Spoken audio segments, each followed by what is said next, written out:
Electron volt শক্তির একক, arc শক্তির একক, জুল শক্তির একক, ক্যালোরি শক্তির একক, কিলোওয়াট আওয়ার বা ইউনিট বা বট সবই শক্তির একক।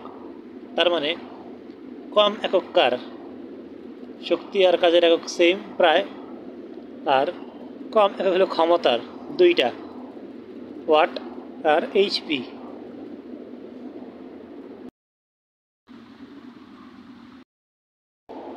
কাজ, শক্তি, ক্ষমতা তিনটাই ড্যাশ রাশি, স্কেলার।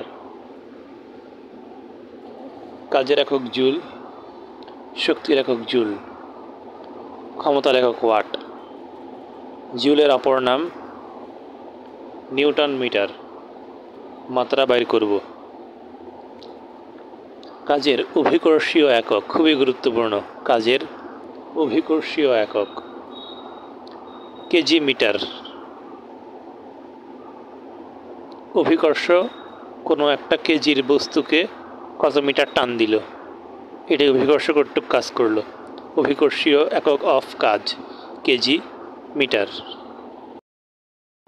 হাতে একটি ব্যাগ নিয়ে সমতল পথে হাঁটলে ব্যাগটির ওজন দ্বারা কৃত কাজ বা ব্যাগটির অভিকর্ষজ বল দ্বারা কৃত কাজ 0। কিন্তু যদি পথটা উঁচু নিচু হয়, সমতল পথ না হয়, তাহলে অভিকর্ষজ বল দ্বারা কৃত কাজ আছে। একটা পাথরকে একটা দড়িতে বাইন্ধা ঘুরাইলে দড়ির টান বলটা হইল কেন্দ্রমুখী বল। আরও দুইটা নাম আছে, অভিকেন্দ্র বল, ইংরেজিতে সেন্ট্রিপেটাল ফোর্স। যে কোনো বৃত্তাকারে ঘূর্ণায়মান বস্তুর যে কোনো নির্দিষ্ট মুহূর্তে সরণ হইল স্পর্শক বরাবর। তার মানে আর প্রত্যেকটা ঘূর্ণায়মান বস্তুরই কেন্দ্রমুখী বল থাকে। বলটা হলো কেন্দ্রমুখী বল, ঘুরে কোন বলের কারণে? কেন্দ্রমুখী বলের কারণে। তার মানে বল আর সরণের দিক ঘূর্ণায়মান বস্তুর ক্ষেত্রে সব সময়ই 90 ডিগ্রি। তার মানে টান বল দ্বারা, যে পাথরের টান বল দ্বারা, মানে ওইটা ছিল সেন্ট্রিপেটাল ফোর্স। পাথরের টান, দড়ির টান বল দ্বারা কৃত কাজ 0। একটা নদীতে স্রোত আছে, একটা মানুষ স্রোতের বিপরীতে সাঁতার কাটতেছে। স্রোতের বেগ আর মানুষের বেগ সমান। আমরা দেখতেছি লোকটা স্থির, সে কি কোনো কাজ করতেছে? না, এখানে সরণ ঘটতেছে না, তাই কাজ হইতেছে না। তাহলে লোকটা তো একটা বল প্রয়োগ করতেছে, ওই বলটা কি বল? স্রোতের বিরুদ্ধ বল। বলের দ্বারা কাজ আর বলের বিরুদ্ধে কাজের যা জানো বলো। প্রথমেই ইপি প্লাস ইকে মানে গতিশক্তি আর বিভব শক্তি, এই দুটার যোগফল সবসময় একটা ধ্রুবক। তার মানে একটা বাইরে গেলে আরেকটা কমে যায়, যেন ধ্রুবকটা সেম থাকে। বলের দ্বারা কাজ মানে বল প্রয়োগের ফলে বস্তুর সরণের উপাংশ বলের দিকে থাকবে। এই বলের দ্বারা কাজের অপর নাম ধনাত্মক কাজ। কত কোণে সৃষ্ট হয়? 0 ডিগ্রি এর সমান বা বড়। 0 ডিগ্রি দিয়ে দিলেও কিন্তু ধনাত্মক কাজ হবে। 0 ডিগ্রি এর সমান বা বড় আর 90 এর ছোট। 90 ডিগ্রি মানে একটা বস্তুকে মাটিতে রেখে আমি একদম সোজা উপর দিয়ে চাপ দিলাম, তাহলে কিন্তু কাজ হবে না। 0 ডিগ্রি এর সমান অথবা বড় আর 90 ডিগ্রি এর ছোট হইলে হয় ধনাত্মক কাজ।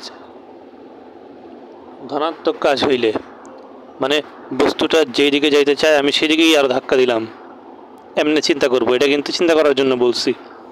ধনাত্মক কাজ হইলে ত্বরণ থাকবে। ত্বরণ আছে মানে কি? বেগ বৃদ্ধি পাইতেছে।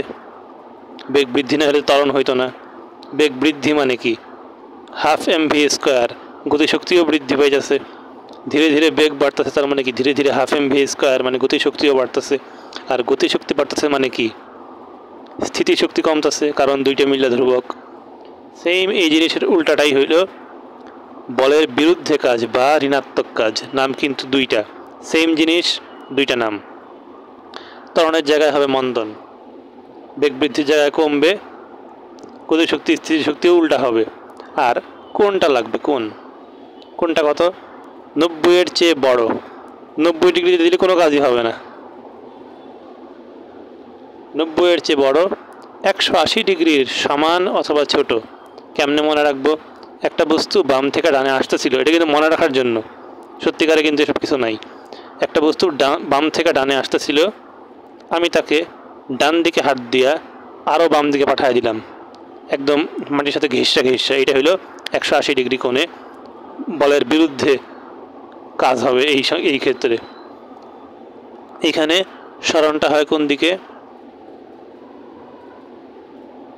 বলের অভিমুখের বিপরীতে।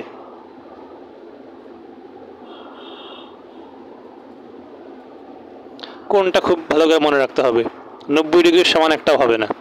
0-র সমান অথবা বড়, 90-এর যে ছোট, ধনাত্মক হইলে, আর ঋণাত্মক হইলে 90-এর বড়, 180-এর সমান অথবা ছোট। 0, 90, 180। 0-র সমান অথবা ছোট, 0-র সমান অথবা বড়, আর একদম 180-র সমান অথবা ছোট। কার্যহীন বল মানে কি? যেই বল দ্বারা কৃত কাজ শূন্য তাকে কার্যহীন বল বলা হয়। যেমন কেন্দ্রমুখী বল একটা বল বা অভিকেন্দ্র বল, এইটা সবসময় একটা কার্যহীন বল, কারণ এর দ্বারা কৃত কাজ সবসময় শূন্য। কারণ অভিকেন্দ্র বল ঘূর্ণনের সময় ইউজ হয়, আর ঘুরলে সবসময় তার সরণের দিক হয় স্পর্শকের দিক বরাবর, যা কেন্দ্রমুখী বলের সাথে 90 ডিগ্রি। একটা লোক সিঁড়ি দিয়ে উঠছে বা সিঁড়ি দিয়ে নামছে, এই সময় কোন বলটা, মানে Fs cos θ, Fটা কি বল? সবসময়ই অভিকর্ষজ বল, কাজ করে সবসময় সোজা খাড়া নিচের দিকে। ভেক্টর আকারে W = F.S, আর স্কেলার আকারে ডট গুণ মানে হইল AB cos θ, যেহেতু এই জন্য Fs cos θ স্কেলার আকারে। যখন একটা সরণ ভেক্টর বা এসকে ভেক্টর আকারে প্রকাশ করে দিবে i cap j cap k cap দিয়া, আর বলবে নির্দিষ্ট একটা অক্ষ বরাবর, যদি ধরলাম x অক্ষ বরাবর কাজ কত হয়েছে, তখন কিন্তু F.S এর সময়, S নেওয়ার সময় শুধু i ক্যাপটা নিব, কারণ শুধু x অক্ষ বরাবর কাজ চাইছে। কাজ শূন্য হয় তিনটা কারণে। সূত্রটা চিন্তা করি, Fs cos θ, যদি S শূন্য হয় তাহলে, যদি cos θ এর মান শূন্য হয় মানে θ 90 হয় তাহলে, আর 3 নম্বরটা একটু কঠিন, সংরক্ষণশীল বলের প্রভাবে যদি কোনো বস্তু বৃত্তাকার পথে ঘুরে, দুটো জিনিস বলা হয়েছে, বস্তুটার বৃত্তাকার পথে ঘুরতে হবে আর বলটা সংরক্ষণশীল বল হইতে হবে।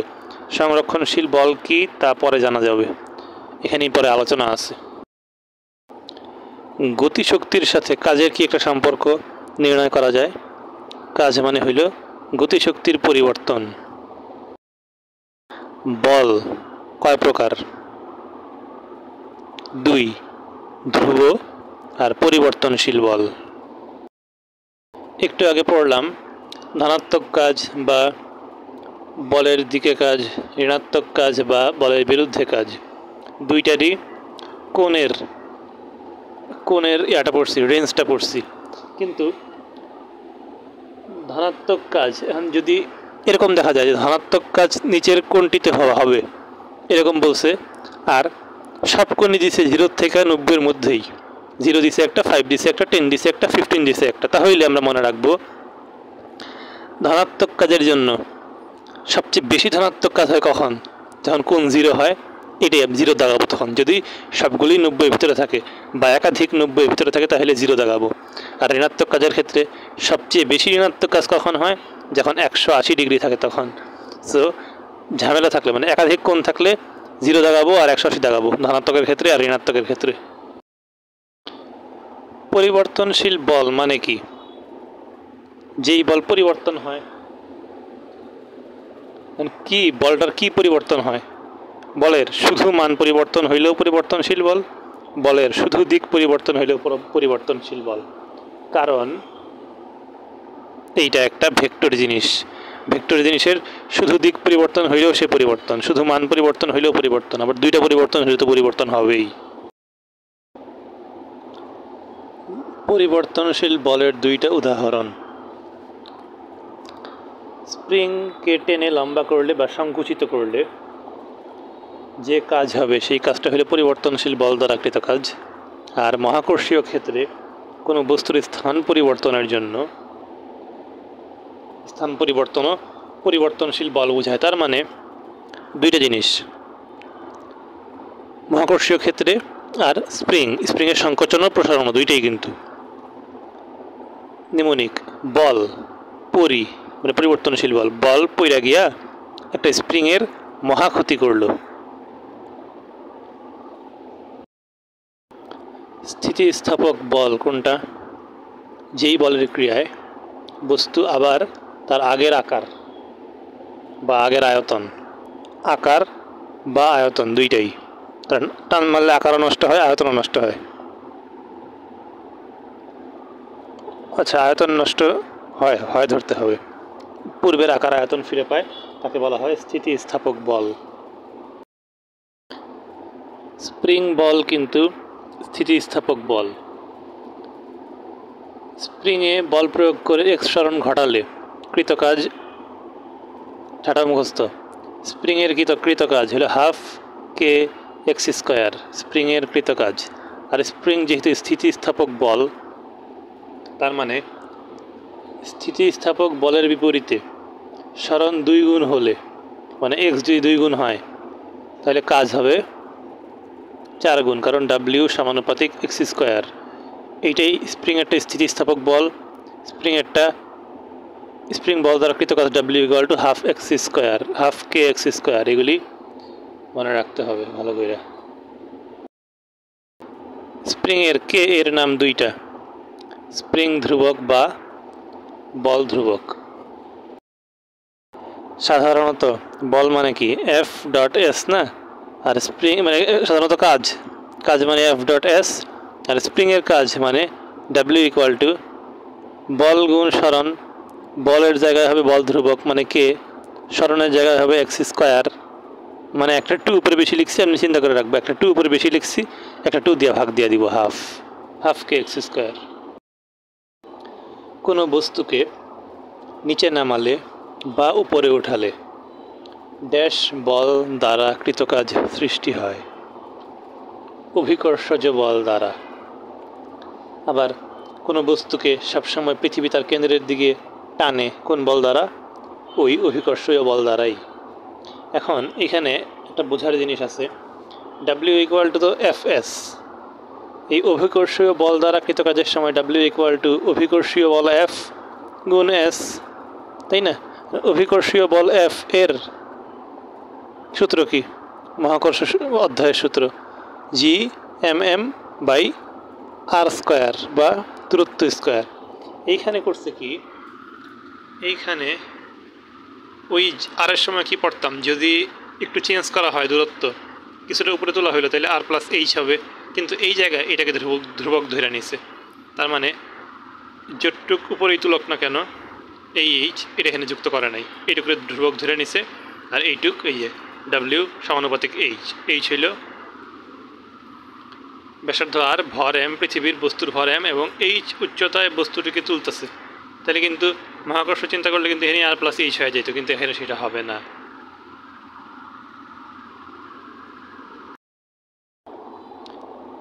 স্প্রিং ধ্রুবকের একক, তারপরে স্প্রিং ধ্রুবকের বাইর করার সূত্র, এইসব কিছু মনে রাখার জন্য আমাদের লাগবে আরেকটা সূত্র। স্প্রিংয়ের দুইটা সূত্র, একটা হলো স্প্রিংয়ের কৃতকাজের সূত্র W equal to half K X square, আরেকটা হইল স্প্রিং এর প্রযুক্ত বল F equal to K X. স্প্রিংয়ের প্রযুক্ত বল হলো এক্স সরণের জন্য এফ বলটা প্রয়োগ করা হইল, তাই সেই F equal to K X. K হইল বল ধ্রুবক বা স্প্রিং ধ্রুবক, এক্স হইল সরণ। এখান থেকেই স্প্রিং ধ্রুবকের একক বাই করা যায়, K equal to F by X. K equal to F by X থেকে সংজ্ঞা দেওয়া যায়, একক দৈর্ঘ্য বৃদ্ধির জন্য স্প্রিংয়ের উপর প্রযুক্ত বলকে স্প্রিং ধ্রুবক বলে। তার মানে স্প্রিং মানেই দুইটা সূত্র, F equal two kx, W equal to half kx square. Spring ধ্রুবক নির্ণয় হয় তিনটা বস্তুর উপর, নির্ভর করে তিনটা বস্তুর উপর। ধ্রুবক তিনটা বস্তু, একদম ঠাটা মুখস্থ করতে হবে। স্প্রিংয়ের দৈর্ঘ্যের উপর, এইটা সূত্র দিয়ে মনে করা যায়, কিন্তু পরেরগুলি আর সূত্র দিয়ে মনে করা যাবে না।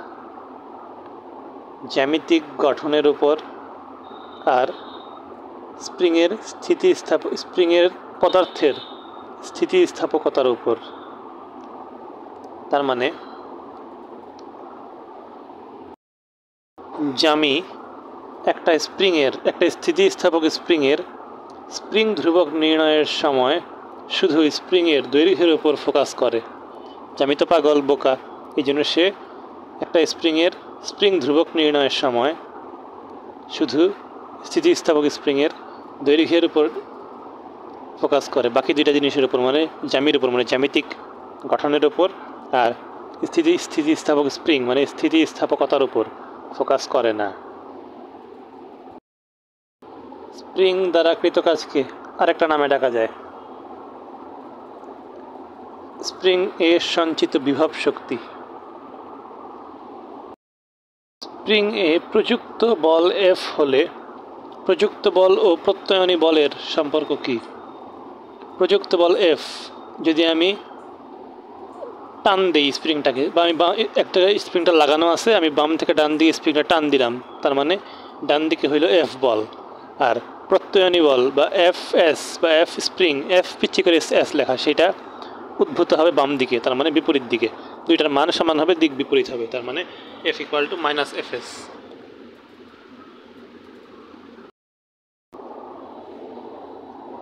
স্প্রিংয়ের ঋণাত্মক মানে স্প্রিং বল দ্বারা ঋণাত্মক কাজে হয়, ধনাত্মক কাজে হয়।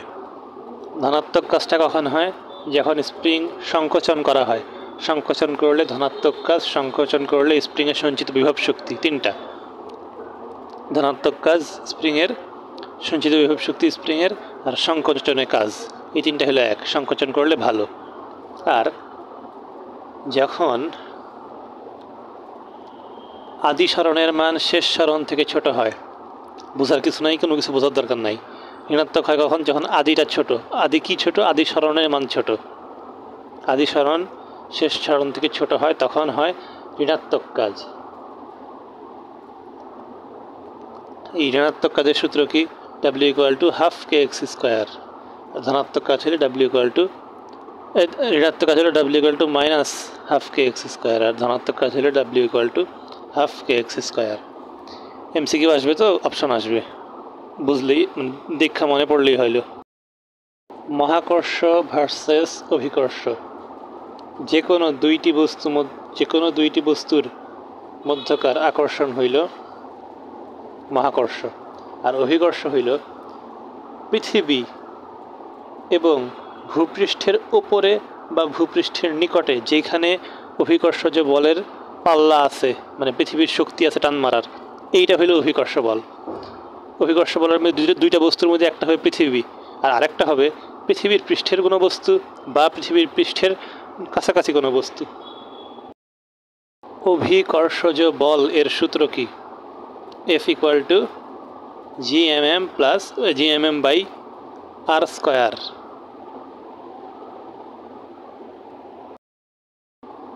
এইবার অভিকর্ষজ বল দ্বারা বা অভিকর্ষজ বলের জন্যই সবসময় রাজমিস্ত্রির দেওয়ালে সোজা করে ঝুলন্ত ওলন দড়ি, কি দড়ি? ওলন দড়ি সবসময় উল্লম্ব রেখায় থাকে। এটা হলো অভিকর্ষজ বল দ্বারা থাকে। এইবার অভিকর্ষজ বল দ্বারা কৃত কাজের তিনটা উদাহরণ শিখব। বল দ্বারা, কিন্তু বলের বিপরীতে না, সাবধান। কপি কলের সাহায্যে কোনো বস্তুকে নিচে নামাইলে অভিকর্ষজ বল দ্বারা। আর ক্রেন দিয়ে উপরে ওঠানো, আর শিশু পার্কে বাচ্চাদের মসৃণ তল থেকে পিছলে নিচে পড়া, সবই অভিকর্ষজ বল দ্বারা কৃত কাজ। কপি কলের সাহায্যে নামানো বুঝলাম, বাচ্চাদের নিচে মসৃণ তল বেয়ে নিচে পড়া অভিকর্ষজ বল দ্বারা কৃত কাজ বুঝলাম, ক্রেন দিয়ে ওপরে ওঠানো এইটাও অভিকর্ষজ বল দ্বারা। কপি কল দিয়ে নামাইলে ঠিক আছে, আর ক্রেন দিয়ে উঠাইলে উল্টা, উঠাইলে মনে হয় কি বলের বিপরীতে, কিন্তু ক্রেন আছে তো রফল আছে, ঝামেলা আছে। ক্রেন দিয়া উঠানো অভিকর্ষজ বল দ্বারা কৃত কাজ। আমার বইয়ের মানে পুরান বইয়ের 372 পৃষ্ঠা। কাজকে অভিকর্ষীয় এককে প্রকাশ করলে কি পাই? W = mgh। কাজকে অভিকর্ষীয় এককে প্রকাশ করতেছি, বোঝার কিছু নাই। কাজকে অভিকর্ষীয় এককে প্রকাশ করব, W = একটা সূত্র দিতে হবে, mg, g আছে অভিকর্ষজ বল আছে, mgh, তার মানে W সমানুপাতিক h। তার মানে অভিকর্ষজ বলের দিকে কাজ ড্যাশ বা ড্যাশ এর সমানুপাতিক। h কি? উচ্চতা বা সরণের সমানুপাতিক।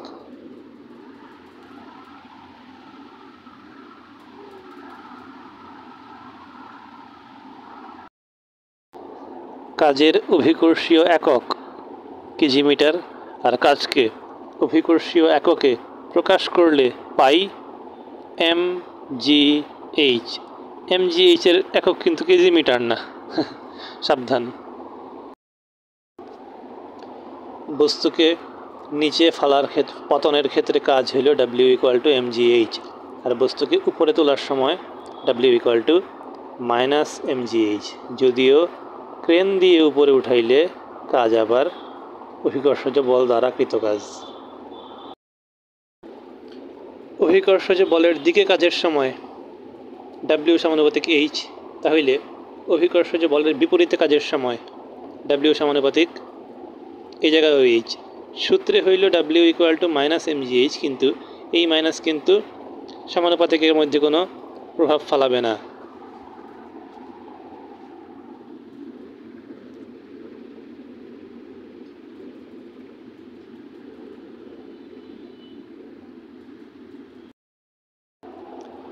স্থিতিস্থাপক বল দ্বারা কৃত কাজের সূত্র W = ½kx²।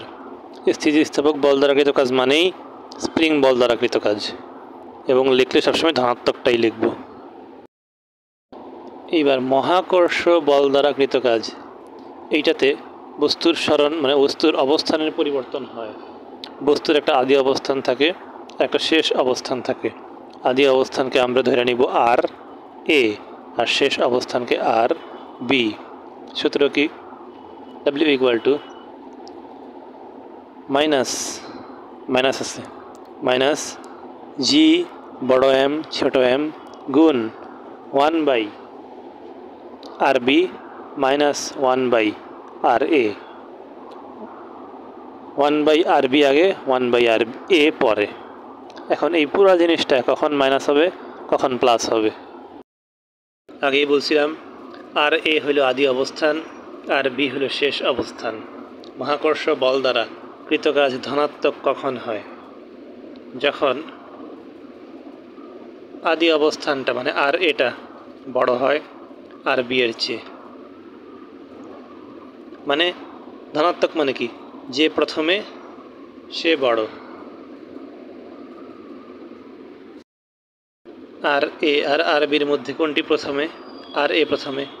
বোঝার কিছু নাই, বুঝাইতেছি না, কিন্তু বুঝলে ঝামেলা, এত কিছু বুঝতে হবে না।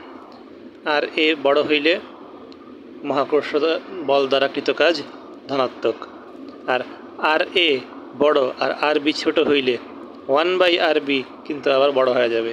এইটা চিন্তা করতে হবে না। এই কৃত কাজ ধনাত্মক ঋণাত্মকের জন্য আমরা চিন্তা করবো কিসের থেকে? RA বড়। মহাকর্ষ বল দ্বারা কৃত কাজ ধনাত্মক হইলে RA বড়, কৃত কাজ ঋণাত্মক হইলে RB বড়, আর উল্টায় নিলে উল্টা যাবে, ওইটা তো মাথায় আছে আমাদের। আর এইবার কাজ ধনাত্মক হয় কখন? বস্তু যখন নিচের দিকে পড়ে না, বস্তু উপর দিকে ওঠে। এইটাকে কিন্তু অভিকর্ষের সাথে তুলনা করা যাবে না, বলতে থেকে মুখস্থ করতে হবে। এটা কিন্তু মহাকর্ষ বল দ্বারা কৃত কাজের ধনাত্মক বা ঋণাত্মক। মহাকর্ষীয় বল দ্বারা কৃত কাজ ধনাত্মক হয় কখন? যখন উপর থেকে নিচে পড়ে। মানে ভালো, অভিকর্ষের মতোই, কিন্তু এটা কিন্তু আমরা চিন্তা করবো না, মুখস্থ করবো। আর মহাকর্ষ বল দ্বারা ঋণাত্মক কাজ ঋণাত্মক হবে কখন? যখন কোনো বস্তুকে নিচ থেকে উপরে উঠানো হয়। আরেকটা জিনিস বলা আছে, উপর থেকে নিচে আসলে কি হয়? দূরত্ব হ্রাস পায়। উপর থেকে নিচে আসলে দূরত্ব হ্রাস পায়, আর নিচ থেকে উপরে গেলে দূরত্ব বৃদ্ধি পায়। দূরত্ব বৃদ্ধি পায় মানে কি? নিচ থেকে উপরে যাইতেছে মানে কি? আস্তে আস্তে জিনিসটা দূরে যাইতেছে, তার মানে দূরত্ব বৃদ্ধি পাইতেছে। দূরত্ব বৃদ্ধি পাইলে নিচ থেকে উপরে উঠানো হয়, নিচ থেকে উপরে উঠাইলে কাজ ঋণাত্মক হয়। কাজ ঋণাত্মক হইলে আর বি এর মান বড় হয়, পরেরটার মান বড় হয়। যে ছোট আর বি ছোট, ছোট মানুষ তার মান বড়, এই জন্য ঋণাত্মক। পৃথিবীর কেন্দ্রমুখী বলটা কি? মহাকর্ষ বল না অভিকর্ষ বল? অবশ্যই অভিকর্ষ বল। অভিকর্ষীয় বল দ্বারা কৃত কাজ সরণের বা দূরত্বের সমানুপাতিক, আর মানে ডাব্লিউ সমানুপাতিক x/h, W equal two mgh, এখান থেকে আসে। আর স্থিতিস্থাপক বল বা স্প্রিং বল দ্বারা কৃত কাজ সরণের বর্গের সমানুপাতিক, W equal to half kx²। ঘূর্ণনের ক্ষেত্রে কৃত কাজের জন্য ডাব্লিউ ইকুয়াল টু মানে ঘূর্ণনের ক্ষেত্রে কাজ ডাব্লিউ ইকুয়াল টু ঘূর্ণন বল আর ঘূর্ণন দূরত্ব। ঘূর্ণন দূরত্ব মানে হলো কি? কৌণিক দূরত্ব। ঘূর্ণন বল মানে কি? টর্ক বা টাও। আর কৌণিক দূরত্বটা আগে মুখস্থ করে তারপর বোঝার চেষ্টা করব। একবার ঘুরলে কৌণিক দূরত্ব থিটা হয় 2π একবার ঘুরলে, কারণ থিটাটা কিসে? রেডিয়ানে না? 2π রেডিয়ান মানে কি? 360 ডিগ্রি। থিটাটা হইল কত কোণ, রেডিয়ানে কত কোণে ঘুরছে সেটা হলো 2π, থিটা, কারণ থিটা হলো 2π। একবার ঘুরলে 2π, n বার ঘুরলে 2πn, তার মানে n সংখ্যক বার ঘুরলে কৌণিক বল ডাব্লিউ ইকুয়াল টু টাউ গুণ 2πn। এখন n কি আর s কি? s equal to r theta. আমি চিত্রে আসি। থিটা কোনটা? থিটা হলো এই যে এইটা, একটা বস্তু এইখান থেকে এখানে চলে গেছে, তার কৌণিক দূরত্ব হলো এইটা। এমনি সে পুরাটা ঘুরে আসলে তার থিটাটা হবে 360 ডিগ্রি বা 2π। আর s কোনটা? s হলো যে এইটা। একটা বস্তু পুরাটা ঘুরে আসলে তার পরিধির সমান হয় কি? s হয় s। থিটা কিন্তু পরিধির সমান হয় না, থিটা কিন্তু এই পিচ্ছি এইটুক, এই পুরাটা পরিধির সমান হয় s। আর s equal to r theta. ওইখান থেকেই বাইর করা যায় যে থিটা ইকুয়াল টু 2πn। কিন্তু আমরা চিন্তা করবো ওইভাবে না। এই যে বৃত্তপথে এক পাক পুরাটা ঘুরলে s ইকুয়াল টু 2πr, পরিধির সমান s, s এর পরিধির সমান। এখান থেকে ঘুরে আবার এখানে আসলো, s মানে এইটা আর থিটা মানে এইটা। আমরা চিন্তা করব রেডিয়ান কোণ দ্বারা। পুরোটা 360 ডিগ্রি, 360 ডিগ্রিকে রেডিয়ানে লেখে 2π রেডিয়ান, এই জন্য 2πn। কৌণিক দূরত্ব 2πn, n বার ঘুরলে। আর কৌণিক বল মানে টর্ক।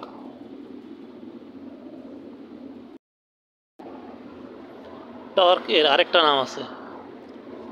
টর্ক মানে তো কৌণিক বল, ঠিক আছে, আরেকটা নাম হইল দ্বন্দ্বের ভ্রামক। টর্ক মানে দ্বন্দ্বের ভ্রামক।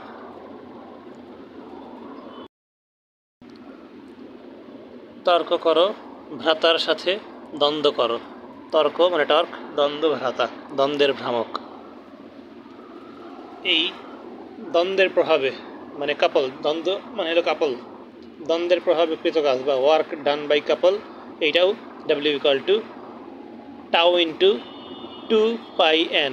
একদম স্কেলার, কিন্তু কোনো ভেক্টর টেক্টর নাই, ঠিক আছে, ঝামেলা নাই কোনো। n পাক ঘুরলে W equal two tau into 2πn। এখন দ্বন্দ্বটা কি? দ্বন্দ্ব হলো একটা বল, দুইটা সমান এবং সমান্তরাল বলের একটি সংস্থা হলো দ্বন্দ্ব।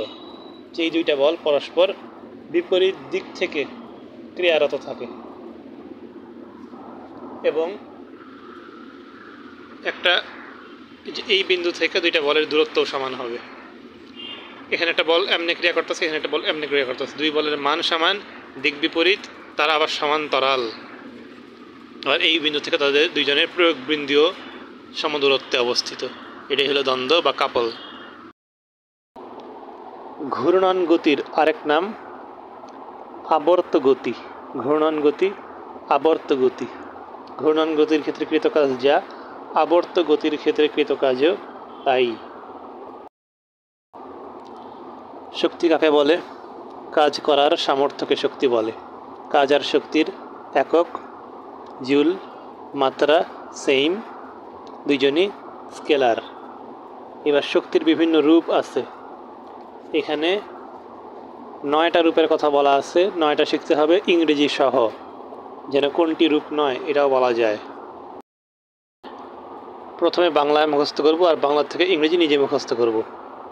তচু, আমি যেখানেই তচু বলবো, তচু মানেই তড়িৎ চৌম্বক, তার মানে তড়িৎ শক্তি, চৌম্বক শক্তি। তচু রাশা, এই তচু বলতে চতুর বোঝায়, তো চতুর মানে অনেক বুদ্ধিমান। তচু রাশা পারে সৌর প্যানেল বানাইতে,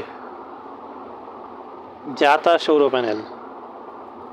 আলো নাই, শব্দ করে, প্যানেলটা আবার শব্দ করে ঠাস ঠাস করে, ফ্রিজের মতো, স্যামসাং ফ্রিজের মতো। চতু মানে তচু তড়িৎ শক্তি, চু দিয়া চুম্বক বা চৌম্বক শক্তি, রাশা দিয়া রাসায়নিক শক্তি। তচু রাশা পারে, পারে দিয়া পারমাণবিক শক্তি। রাশা পারে সৌর প্যানেল বা সৌর শক্তি, প্যানেল বানাতে। তারপরে যা তা যান্ত্রিক শক্তি, তাপ শক্তি। আলো দেয় না, লাইটে আলো জ্বলে না, আলোক শক্তি।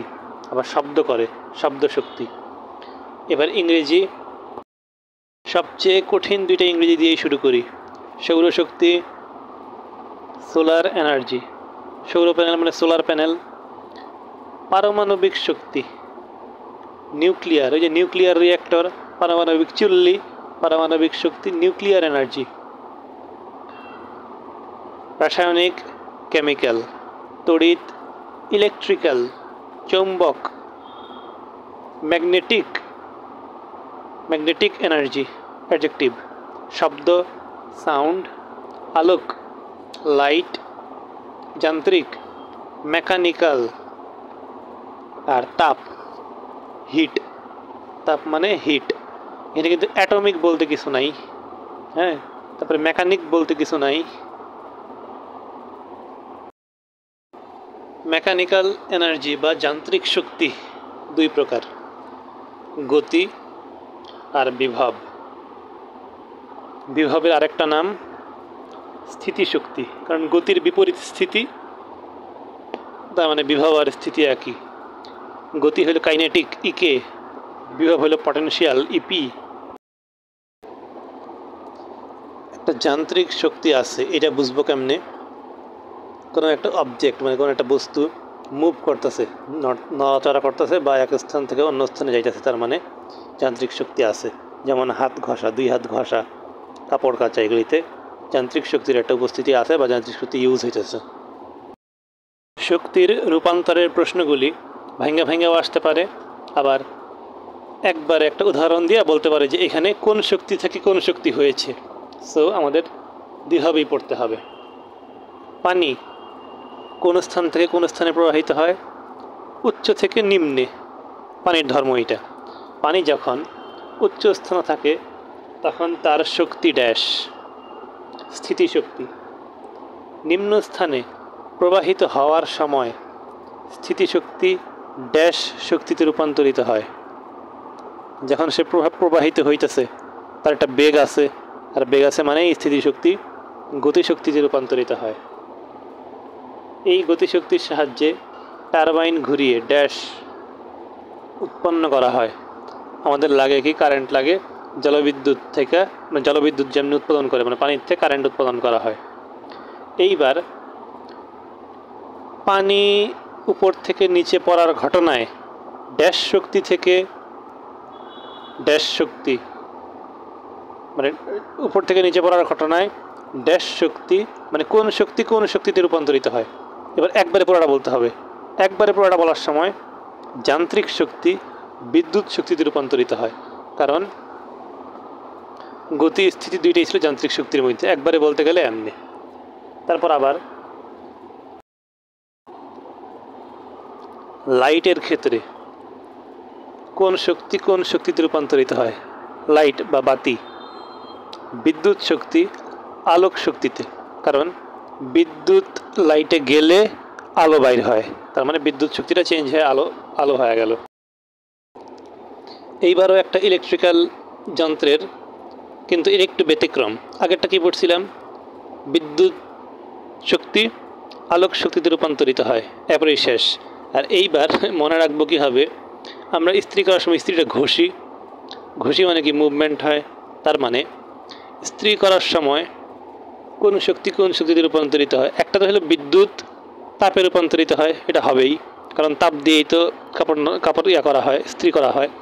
আরেকটা হইল ওই তাপ শক্তিটা আবার যান্ত্রিক শক্তিতে রূপান্তরিত হয়। এটা কেমনে মনে রাখবো, তাপ শক্তিটা আবার যান্ত্রিক শক্তিতে রূপান্তরিত হয়, এটা মনে রাখবো। ওই যে ইস্ত্রিটা নাড়ানাড়ি হইতেছে না, যেই তাপটা বাইরে হইতেছে সেই তাপটা নইড়ে নইড়ে কাপড়ে লাগতেছে। যাই হোক, এই ইস্ত্রিটা সমস্যা, বিদ্যুৎ তাপ হয়, তাপ যান্ত্রিক হয়। যন্ত্রটা নড়তেছে, লাইট কি নড়ে? নড়ে না, স্থির থাকে। ইস্ত্রি নড়ে, আবার ফ্যান নড়ে, তার মানে ইস্ত্রিতে বিদ্যুৎ শক্তি তাপ হয়, তাপ যান্ত্রিক হয়। আর ফ্যানের ক্ষেত্রে, ফ্যান কি তাপ উৎপাদন করে? না, তার মানে ফ্যানের ক্ষেত্রে বৈদ্যুতিক শক্তি একবারে যান্ত্রিক হয়। ফ্যানও নড়ে, ইস্ত্রিও নড়ে, যেখানেই নড়ানড়ি আছে সেখানেই যান্ত্রিক আছে। চুম্বক তৈরি করা হয় কীভাবে, আর চুম্বক তৈরি করার সময় শক্তির রূপান্তর কেমন হয়? বিদ্যুৎ শক্তি চৌম্বক শক্তিতে রূপান্তরিত হয়, এইগুলো রূপান্তর। এবার তৈরি করা হয় কীভাবে, কাঁচা লোহার উপর অন্তরিত তামা বা ইনসুলেটেড তামার তার জড়ায়া বিদ্যুৎ চালনা করতে হয়। কিসের ওপর? কাঁচা লোহা, অন্য কোনো কিছু হইলে, অন্য কোনো লোহা হইলে হবে না, লোহা লাগবে কাঁচা। আর তামা লাগবে কেমন? ইনসুলেটেড বা অন্তরিত তামার তার জড়াইতে হবে। ওই তারের উপরে, ওই তার দিয়া বিদ্যুৎ শক্তি চালনা করতে হবে। তাহলে চুম্বকে পরিণত হবে কোনটা, কাঁচা লোহার পাতটা নাকি তামার তারটা? লোহার পাতটা হইল চুম্বক হয়ে যাবে। ফটো ইলেকট্রিক কোষে শক্তির রূপান্তর, আলোক শক্তি বিদ্যুৎ শক্তিতে রূপান্তরিত হয়। ফটো মানে আলোক শক্তি, লাইট এনার্জি, আর ইলেকট্রিক মানে কি ইলেকট্রিক্যাল এনার্জি, আলোক শক্তি বিদ্যুৎ শক্তি হয়ে যায়। কেমনে হয় এবং কোন কোন মৌলে এই কাজটা হয়?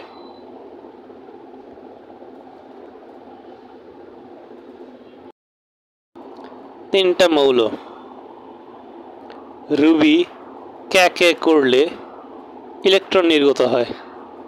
মনে রাখবো কীভাবে ইলেকট্রন নির্গত হয়, রুবি ক্যাকে করলে। রুবি হলো রুবিডিয়াম, ক্যা হলো ক্যালসিয়াম, কে হলো পটাশিয়াম। এই তিনটা ধাতুর উপর আলো পড়লে ইলেকট্রন নির্গত হয়। এটা কোন নীতির উপর প্রতিষ্ঠিত? ফটো ইলেকট্রিক কোষ নীতি। ফটো ইলেকট্রিক কোষ নীতি, এই ফটো ইলেকট্রিক কোষ এই নীতির ওপর প্রতিষ্ঠিত। উল্টা বলছিলাম, ফটো ইলেকট্রিক কোষটা এই নীতির ওপর প্রতিষ্ঠিত। আলো ফেলে বিদ্যুৎ উৎপাদন করা যায়। রুবি ক্যাকে করলে ইলেকট্রন নির্গত হয়, মানে ইলেকট্রন নির্গমন মানেই কিন্তু বিদ্যুৎ প্রবাহ। দুই হাতের তালু ঘষলে যান্ত্রিক শক্তি তাপ শক্তিতে পরিণত হয়। হাতের তালু ঘষা মানে যান্ত্রিক শক্তি, আর উৎপন্ন হইতেছে, হাতটা গরম হয়, তাপ শক্তি। ঠাঠা মুখস্থ। ফটোগ্রাফিক ফিল্মে শক্তির রূপান্তর। ফটোগ্রাফিক ফিল্ম মানেই আলোক শক্তি হবে রাসায়নিক শক্তিতে রূপান্তর। আলোক শক্তি রাসায়নিক। একটা নিমোনিক দেওয়াই যায়। ফটো মানে একটা ছবি, ফিল করার জন্য মানে একটা দেখা বোঝার জন্য আলো চায় রাসা। একটা অন্ধকার রুমে কেউ একজন রাসাকে বলছে এই নে ছবিটা দেখ, তখন সে বলল ফটো ফিল করার জন্য, মানে ফটোগ্রাফিক ফিল্ম, ফটো ফিল করার জন্য আমি আলো চাই, রাসা, আমি রাসা। আলোক থেকে রাসায়নিক হয়।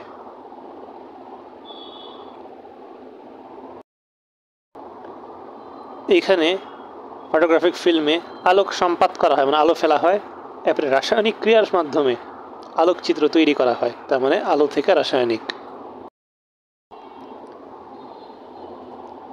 ওষুধ কারখানায় দুইটা কাজ করা হয়।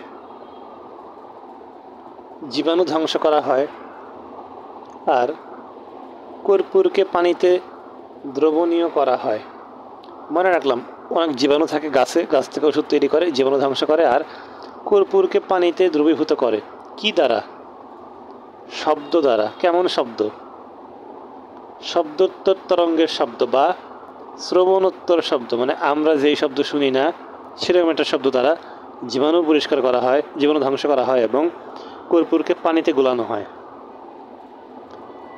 ওষুধ কারখানার কাজ শেষ। এইবার শব্দোত্তর তরঙ্গ দ্বারা আরেকটা কাজ করা যায়, ময়লা পরিষ্কার করা যায়। ওই যে মেশিনে ময়লা পরিষ্কার করে কেমনে? শব্দোত্তর তরঙ্গ দ্বারা ময়লা পরিষ্কার হয়ে যায়।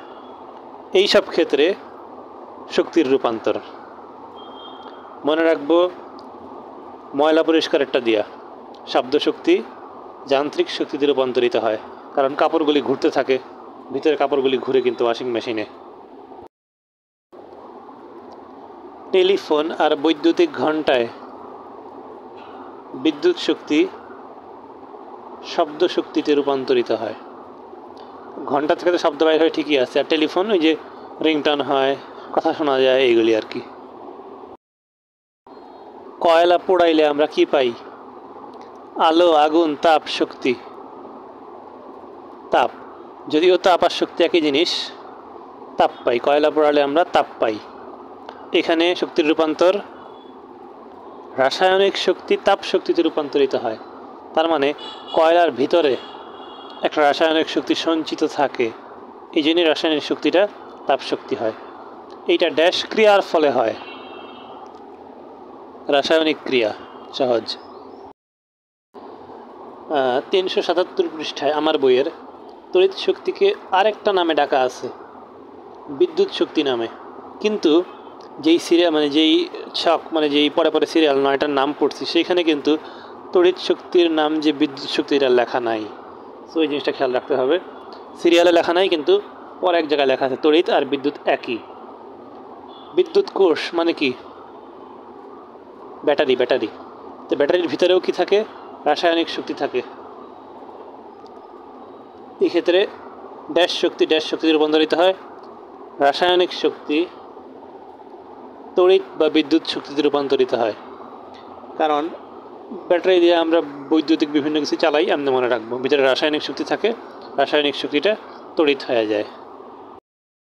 শক্তির নিত্যতা সূত্রের আরও 2টা নাম। শক্তির নিত্যতা সূত্র ইজ ইকুয়াল টু শক্তির নিত্যতার বিধি ইজ ইকুয়াল টু শক্তির সংরক্ষণ সূত্র। শক্তির সবচেয়ে সাধারণ রূপটা হইল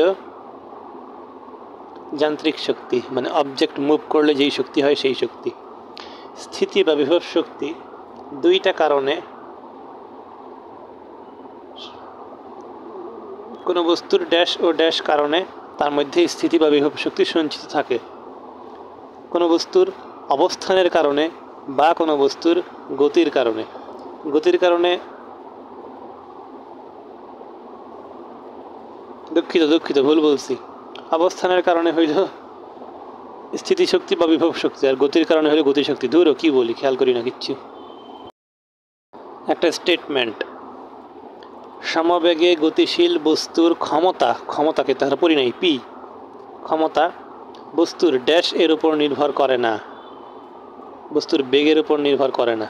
এটা কয়েকভাবে মনে রাখতে পারি, পিছনে একটা সূত্র পড়ব, P equal to F V. F V মানে কি? সমবেগ, মানে বেগ হলো 0, তাই বেগের উপর নির্ভর করে না, এটা একটা। আবার সমবেগে গতিশীল মানে ত্বরণ শূন্য, ত্বরণ শূন্য মানে বল শূন্য, বল শূন্য মানে কি? এফ শূন্য মানে কোনো কাজ হয় না, ডাব্লিউ ইকুয়াল টু 0।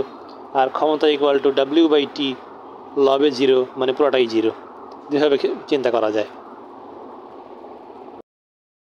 স্রোতের, পানির স্রোতের, নদীর পানির স্রোতের ড্যাশ অনেক বেশি, গতিশক্তি। নদীর পানির স্রোতগুলো নাইমা আসে কই থেকে? পাহাড় পর্বত থেকে। শক্তি মানে কাজ করার সামর্থ্য, গতিশক্তি মানে কোনো বস্তু তার গতির জন্য কাজ করার যে সামর্থ্য লাভ করে। গতিশক্তি, স্থিতিশক্তি, কাজ শক্তি সব কিছুরই একক, মাত্রা সব সেম। কোনো বস্তুর জটিল গতি কোন কোন গতির সমন্বয়ে গঠিত? চলন আর ঘূর্ণন। সাবধান, এটা কিন্তু ভিন্ন ধরনের লেখাপড়া। মনে রাখবো কীভাবে? একটা বস্তু গড়ায় গড়ায় পড়তেছে, সামনে একা যাচ্ছে চলন, আর ঘুরতেছে ঘূর্ণন। গতিশক্তি, কোনো বস্তুর গতিশক্তি কয় প্রকার হইতে পারে? রৈখিক, ঘূর্ণন। সোজা গতি হইতে পারে রৈখিক গতি, আর একটা বস্তু ঘুরতে পারে বা ঘুরে ঘুরে যেতে পারে, সেটা হইল ঘুরতে পারে, ঘূর্ণন গতি। আর ঘূর্ণন গতির অপর নাম আবর্ত গতি। শুধু রৈখিক গতি থাকে কার? যেমন বিনা বাধায় পড়ন্ত একটা বস্তু, শুধু রৈখিক গতি আছে। বৈদ্যুতিক পাখার গতিশক্তি হইল আবর্ত গতিশক্তি বা ঘূর্ণন গতিশক্তি। আর গাড়ির চাকা বা ফুটবল, এরা কেমনে এক হইতেছে? ঘুরেও সামনেও যায়, তার মানে এটা হইল রৈখিক এবং আবর্ত দুই ধরনের গতিশক্তি আছে, বা রৈখিক এবং ঘূর্ণন দুই ধরনের গতিশক্তি আছে। তাহলে জটিল গতি কিন্তু অন্য জিনিস, চলন আর ঘূর্ণন জটিল গতি, আর কোনো কথাই নেই এই নিয়ে। চলন, ঘূর্ণন জটিল, চলন ঘূর্ণন মিলিয়ে জটিল। চল, ঘুরি, জ্যোতি, মানে জ্যোতিকে বলতেছি চল, জ্যোতি চল ঘুরি। জ্যোতি হলো জটিল, জটিল গতি। চল হলো চলন গতি, ঘুরি হলো ঘূর্ণন গতি। জটিল গতি হলো চলন আর ঘূর্ণন গতির মিলিত রূপ। গতিশক্তি আছে এরকম 3টা উদাহরণ আছে। পাহাড় থেকে খরস্রোতা নদী নামার সময় বড় পাথরখণ্ডকে নিয়ে যায়, কোন কারণে? গতিশক্তির কারণে। তারপর একটা পাথর দ্বারা কাঁচ ভাঙা, গতিশক্তির কারণে। আর হাতুড়ি দ্বারা প্যারেক ঠোকা, গতিশক্তির কারণে। প্যারেক ঠোকা, পাথর দ্বারা কাঁচ ভাঙা, আর নদীর স্রোতের পাথর খণ্ড ভাসিয়ে নিয়ে যাওয়া, 3টাই গতিশক্তির কারণে। এরপরেও 2টা কনফিউজিং জিনিস আছে। নদীতে নৌকাকে ভাসিয়ে নিয়ে যায় কিসের গতিশক্তি? নদীর স্রোতের গতিশক্তি, বায়ুপ্রবাহের গতিশক্তি কিন্তু না। নদীর স্রোত ভাসায় নিয়ে যায় নৌকাকে, আর নৌকাকে দ্রুত বেগে এগিয়ে নিয়ে যায়। একটা হলো ভাসিয়ে নিয়ে যায়, আর একটা হলো দ্রুত এগিয়ে নিয়ে যায়। নৌকাকে দ্রুত এগিয়ে নিয়ে যায় বায়ুপ্রবাহের গতিশক্তি। নৌকায় পাল থাকে, মানে বায়ুপ্রবাহের গতিশক্তিটা দ্রুত নেওয়া যায়, আর ভাসায় নেওয়া যায় স্রোতের গতিশক্তি। গতিশক্তির সূত্র kinetic energy equal to half mv²। V হইল বেগ, এম হইল ভর। গতিশক্তির আরেকটা সূত্র আছে, ভরবেগের সাথে যেই সূত্রটা সম্পর্ক প্রকাশ করে, সেই সূত্রটা কি? গতিশক্তি ইকে ইকুয়াল টু p²/2m। পি হইল ভরবেগ, রৈখিক ভরবেগ, p²/2m। গতিশক্তি কখন শূন্য হয়? নিট বল শূন্য হলে। এটা কিন্তু বেগ শূন্য হলে বলতে পারে, কিন্তু এইভাবে ভুল করা যাবে না। একদম স্পষ্ট লেখা আছে, আপনি করতে হয় নিট বল শূন্য হলে। নিট বল কোন বল? নিট বল, শুধু বল না কিন্তু, আবার নিট বল শূন্য হলে গতিশক্তি শূন্য। নিমোনিক, পরিষ্কার বল দিয়ে খেলতে হয়, ময়লা বল দিয়ে কোনো খেলা যায় না, কারণ খেলার সময় খেলার সময় বলটা হাতে ধরতে হয়, ময়লা মানে খুব বেশি ময়লা। এই জন্য বলটাকে থাকতে হবে নিট, মানে নিট অ্যান্ড ক্লিন। নিট বল নাই, তাই আমাদের আর কোনো গতিও নাই, আমরা আর খেলতে পারবো না নানির বাড়িতে। বলটা গোবরে পড়ে গেছে। নিট বল মানে পরিষ্কার বল নাই, তাই আমাদের কোনো গতিও নাই। নিট বল শূন্য, গতিশক্তি শূন্য। কৃতকাজ ইকুয়াল টু গতিশক্তির পরিবর্তন। এই কৃতকাজকে বলতে পারি কোনো বস্তুর উপর ক্রিয়ারত লব্ধি বল দ্বারা কৃতকাজ।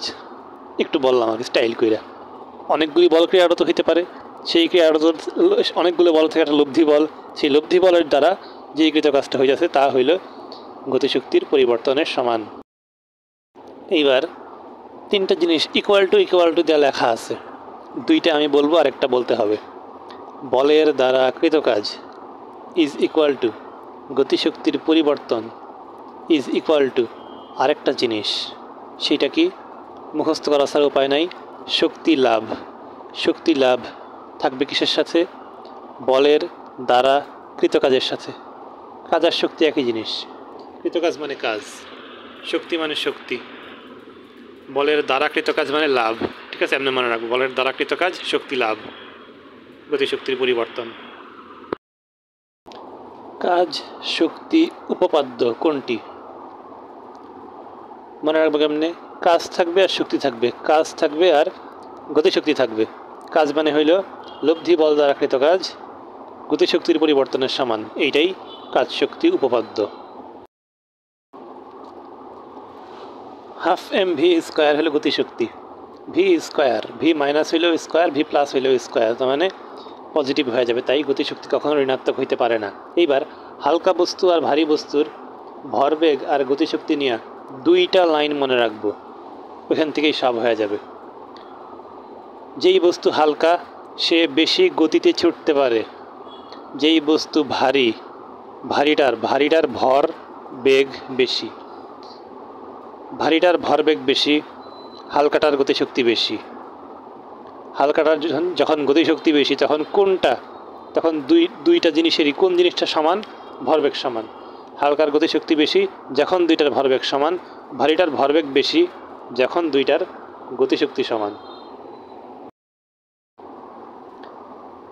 গুলির বেগ n গুণ করা হলে ওই গুলি দ্বারা আগের মতোই পুরুত্বের কয়টা তক্তা, দ্বিতীয় ক্ষেত্রে কয়টা তক্তা ভেদ করতে পারবে?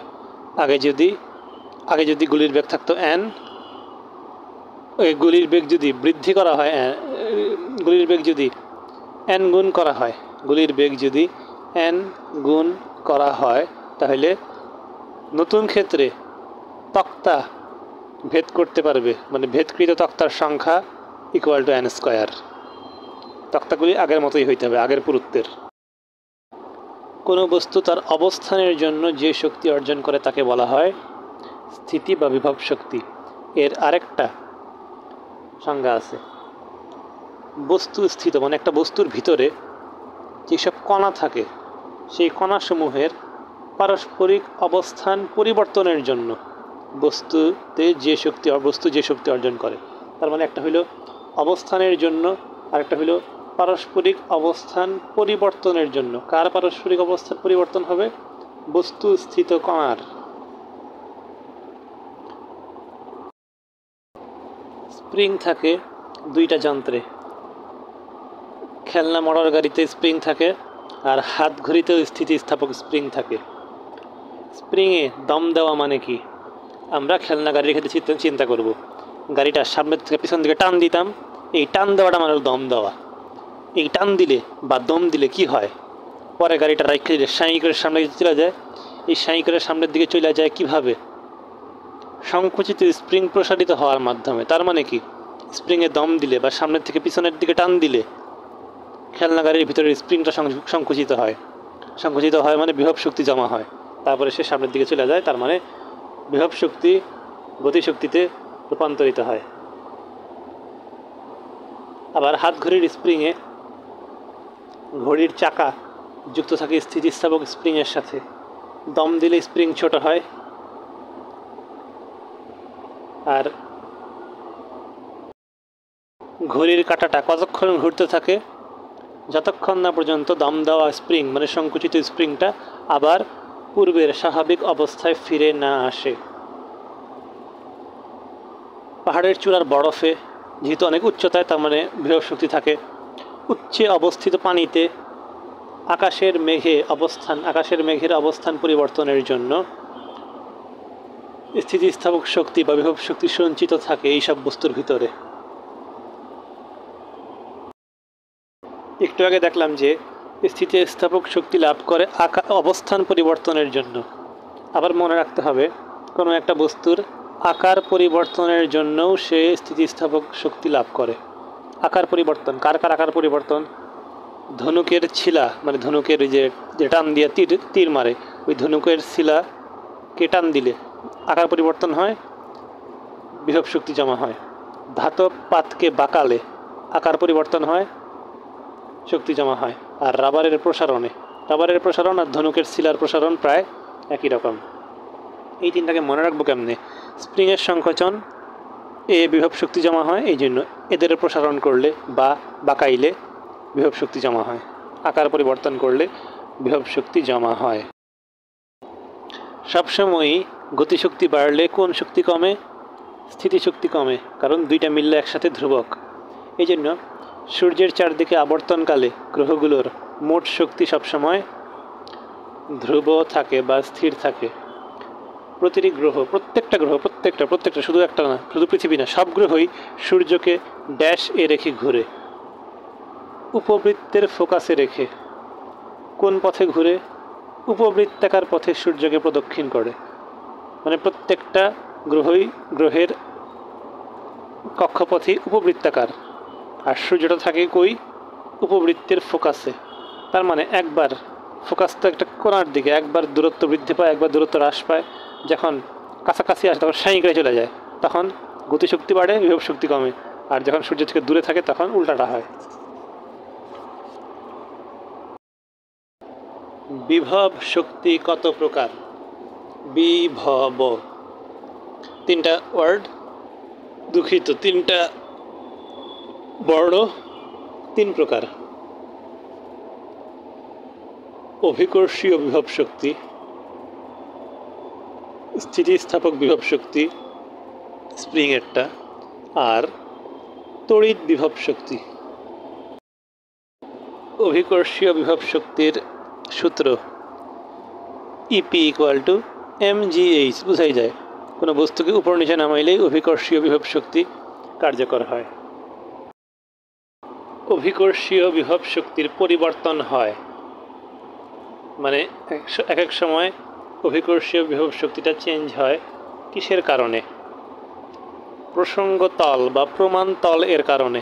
কারণ যদি সমুদ্র পৃষ্ঠকে প্রমাণতল ধরি তাহলে একটা অভিকর্ষীয় বিভব শক্তি আসবে, আবার যদি পাহাড়ের চূড়াকে প্রমাণতল ধরি তাহলে সেম জিনিসেরই বিভব শক্তি অন্যটা আসবে। বিভব শক্তির মান প্লাস মাইনাস কোনটা হইতে পারে বা পারে না, ধনাত্মক ঋণাত্মক দুইটাই হইতে পারে। এই জিনিসটা নির্ভর করে আবার কিসের উপর? ওই প্রমাণতল বা প্রসঙ্গতলের উপর। প্রসঙ্গতল বা প্রমাণতলের আরেক নাম হলো প্রামাণ্যতল, ঠিক আছে? প্রমাণতল, প্রামাণ্যতল, প্রসঙ্গতল। যদি ভূপৃষ্ঠকে তল হিসেবে বিবেচনা করা হয় তাহলে বিভব শক্তি ঋণাত্মক হয় কখন? যখন খনিতে বা ভূগর্ভে নিয়ে যাওয়া হয়। সাধারণত এটা কিন্তু বলা নাই, সাধারণত ভূপৃষ্ঠকে বা সমুদ্র পৃষ্ঠকে প্রামাণ্য তল হিসেবে বিবেচনা করা হয়, সাধারণত লেখা নেই কিন্তু। বলতেছি কেন? কারণ সামনে এক জায়গায় লেখা আছে খনিতে, সামনে বা পিছনে, খনিতে বিভব শক্তি ঋণাত্মক, তখন প্রসঙ্গ তলের কথা উল্লেখ করা নাই, তাও বলছে। তার মানে শুধু কিছু বললেও ওইটা মনে রাখতে হবে। কোনো বস্তুর শক্তি আছে কিন্তু ভরবেগ নাই, এরকম হইতে পারে? হ্যাঁ পারে। শক্তি আছে মানে ধরলাম বিভব শক্তি আছে, বস্তুটা উপরে স্থিরভাবে রাখা, আর স্থিরভাবে রাখা মানে কি বেগ নাই, তাই ভরবেগ নাই।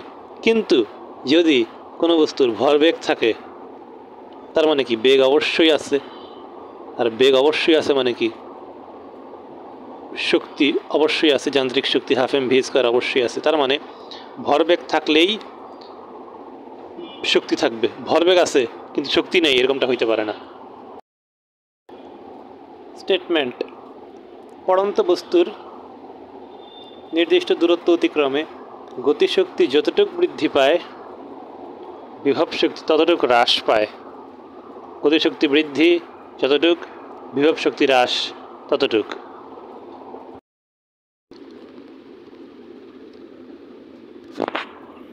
এই যে এই ম্যাথটা, এইটা ট্রিকের আগে মনে রাখতে হবে কোন কোন জিনিসগুলা আমার এখানে এনশিওর করতে হবে, কোন কোন শর্ত।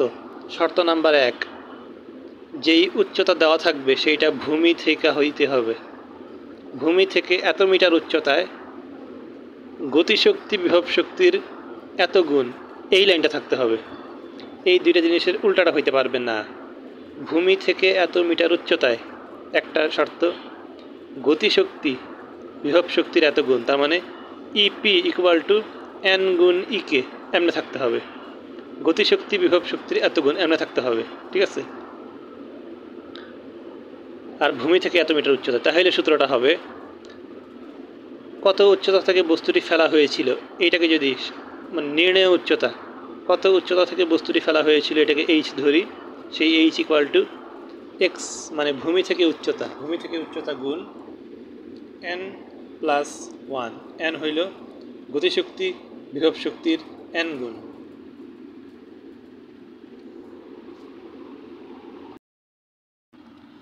মোট উচ্চতাকে ধরবো বড় হাতের এইচ, আর ভূমি হতে দেওয়া গিভেন উচ্চতাকে ধরবো পিচ্ছি হাতের এইচ। তার মানে বাম দিকে হবে এইচ মাইনাস পিচ্ছি এইচ বাই পিচ্ছি এইচ ইকুয়াল টু গতি বাই বিভব। গতি বাই বিভবকে কী বোঝাইছি, যে বিভব শক্তি গতিশক্তির কত গুণ সেটাকেই গতি বাই বিভব আকারে লিখব। সবসময় এই এইচের সাথে নিচ থেকে এইচের সাথে থাকবে বিভব শক্তি, নিচের থেকে যেইটা এটা নিচের থেকে সাথে থাকবে বিভব শক্তি, আর অপরটার সাথে থাকবে গতিশক্তি। এই যে খেয়াল রাখতে হবে, এখানে গতিশক্তি বিভব শক্তির এন গুণ, তার মানে কি এইটা, তার মানে ইকে বাই ইপি। এখানে ইকে বাই ইপি মানে কত, 2/1 বা 2, গতি বাই বিভব 2/1 মানে 2, এখান থেকে এইচ বাইর হবে। স্প্রিং এর সঞ্চিত বিভব শক্তিকে কী দ্বারা প্রকাশ করা হয়, ইউ, আর স্প্রিংয়ের সম্প্রসারণ জানা কথা এক্স। তাহলে ইউ ইকুয়াল টু কি, হাফ কে এক্স স্কোয়ার, তার মানে ইউ আর এক্সের গ্রাফ আঁকা হইলে একটা প্যারাবোলা, মানে দিক দিয়ে আমরা উপরের দিকে উঠে পড়বে, যেহেতু ইউ সমানুপাতিক এক্স স্কোয়ার। ইউ আর এক্স, যদি ইউ আর এক্স স্কোয়ারের আঁকা তাহলে কিন্তু সমান হবে, এগুলো খেয়াল রাখতে হবে। আর ইউ আর এক্সের হইলে এরকম, কারণ এখানে এক্স স্কোয়ার আছে সূত্রে।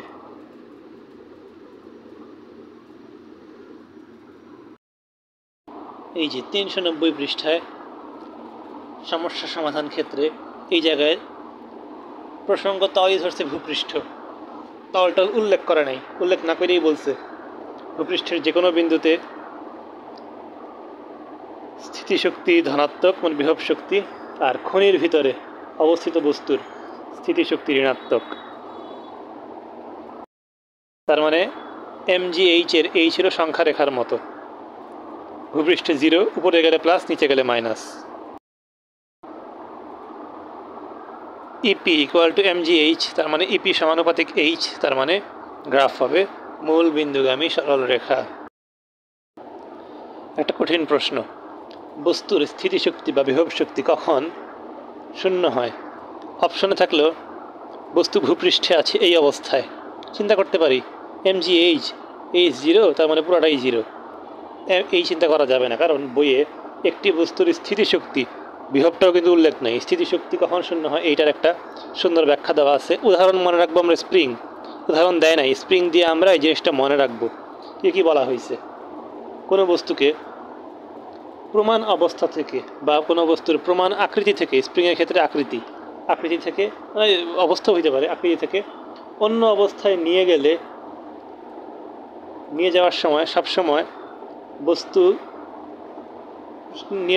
সবসময় একটা বলের বিরুদ্ধে কাজ করতে হয়, আর বলের বিরুদ্ধে এই কাজটাই বস্তুর ভিতরে স্থিতিশক্তি রূপে সঞ্চিত থাকে।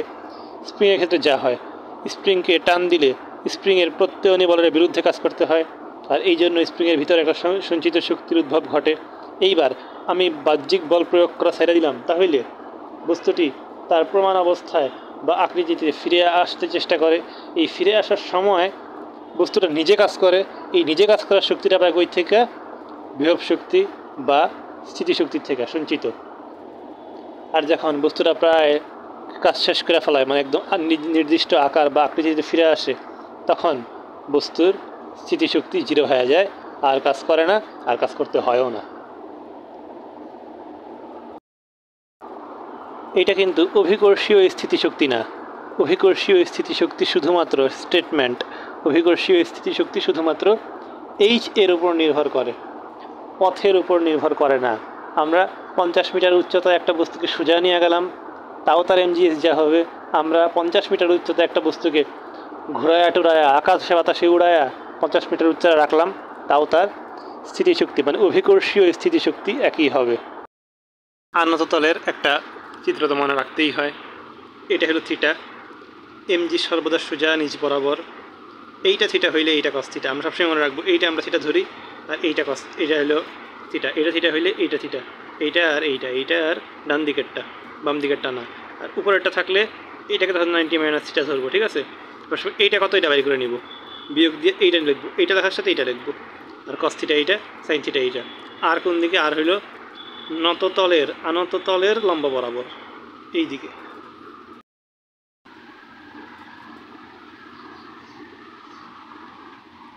ম্যাথ দুঃখিত, ব্যয়িত শক্তি মানে অপচয়কৃত শক্তি না। ব্যয়িত আর অপচয়কৃত এক জিনিস না। সরবরাহকৃত শক্তি হইল সূত্র দ্বারা বাইর করা শক্তি, সরবরাহ দন্তস্ব সূত্র দন্তস্ব। আর ব্যয়িত শক্তি হইল যেটুক কাজ করে আর বাকিটুক অপচয় হয়। অনেকগুলা মার্বেল পরপর সাজাইলাম, এরপরে একটা মার্বেল দিয়া আঘাত করলাম। একটা মার্বেল যেই বেগে মার্বেলের সজ্জার মধ্যে লাগলো, সজ্জার একদম অপর পাশের মার্বেলটাও সেই বেগে ছুটতে গেল। এইখানে কোন কোন নীতি মানা হয়েছে? ভরবেগের সংরক্ষণ নীতি আর শক্তির সংরক্ষণ নীতি, দুইটাই। নিউক্লিয়ার রিঅ্যাক্টরে নিউট্রন দ্বারা আঘাত করা হয় কাকে? ভর আর পারমাণবিক সংখ্যা কত?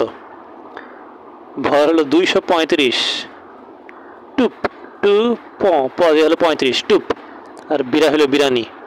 ইউ মানে তুমি, ইউ বা ইউরি, আনোয়াল কামাল ইউরি, ইউরো। ইউ তুমি বিরানিটা টুপ করে খাওয়া ফেলাইলা, বিরানি হলো 92 আর টুপ হইল 235, টু দিয়া টু, প দিয়া 35। আঘাত করা হয় কার দ্বারা? নিউট্রন, এন আঘাত করে, এন।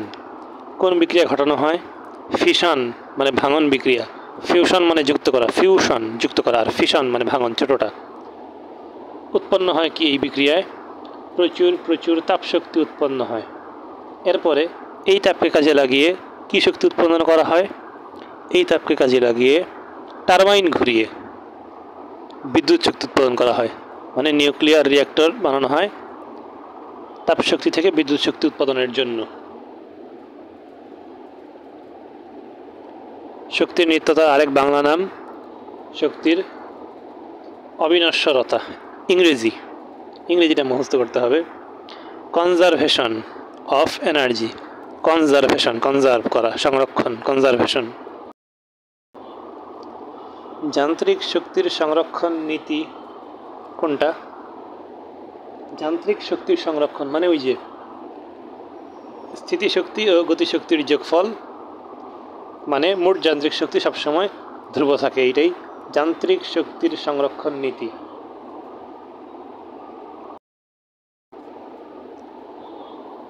যান্ত্রিক শক্তি রূপান্তরের দৃষ্টান্ত দুইটা উদাহরণ আছে। সরল দোলকের দোলন আর নততলে বস্তুর গতি। বোঝার কিছুই নাই। যান্ত্রিক শক্তি, যান শক্তি নাই, আমি তোমাকে সরলভাবে দোল দিতে পারবো না। মানে দোলনায় বসছে, উল্টা পাল্টা ধাক্কাইতেছে, যান তো খেপে গেছে, বলছে সোজা করে দাও, আমি তোমাকে সরলভাবে দোল দিতে পারবো না, মানে সরল দোলকের দোলন।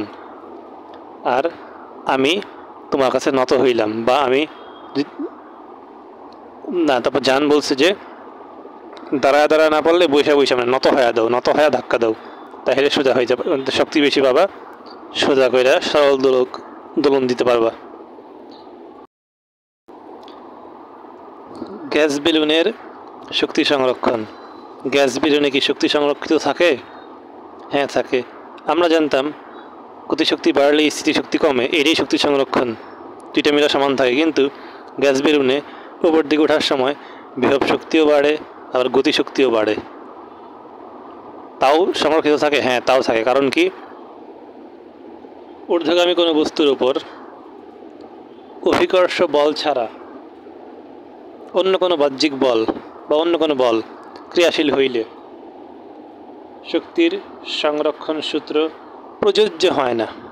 তার মানে এখানে আমরা চিন্তাই করতে পারবো না শক্তি সংরক্ষণ সূত্র নিয়ে, কারণ এখানে গ্যাসের মধ্যে গ্যাসের শক্তিটা ওকে বেগ দিয়ে উপরে তুলতেছে। কিন্তু এখানে কি শক্তির সংরক্ষণ সূত্র লঙ্ঘিত হয়? না না না, লঙ্ঘিত হয় না, লঙ্ঘিত হয় না, লঙ্ঘিত হইতে বলা যাবে না। তবে এখানে আমরা এটা প্রযোজ্য ধরবই না যে এখানে যান্ত্রিক শক্তি আছে, প্রযোজ্যই হয় না এখানে। বেলুনের ঊর্ধ্বমুখী বল এর অপর নাম আমরা জানতাম প্লবতা, এখানে লেখা আছে প্লবতা ওজন। ঘর্ষণ বল একটি ড্যাশ বল। হ্যাঁ, অসংরক্ষণশীল তো অবশ্যই, আরেকটা আছে অপচয়ী বল। অপচয়ী বলের ইংরেজি ডিসিপেটিভ, DISSI, DCPATIV, ডিসিপেটিভ মানে অপচয়কারী। 395 পৃষ্ঠায় হঠাৎ করে একটা লাইন লেখছে, উৎক্ষিপ্ত বস্তু ড্যাশ উচ্চতায় শক্তির নিত্যতার সূত্র মেনে চলে। শক্তির নিত্যতা লিখছে, যান্ত্রিক শক্তি লেখে নাই। এটা যান্ত্রিক শক্তি বুঝাইছে হয়তো, যাই হোক, যাই বুঝাক, শক্তির নিত্যতা লিখছে ড্যাশ উচ্চতায়, সর্বাধিক উচ্চতায়।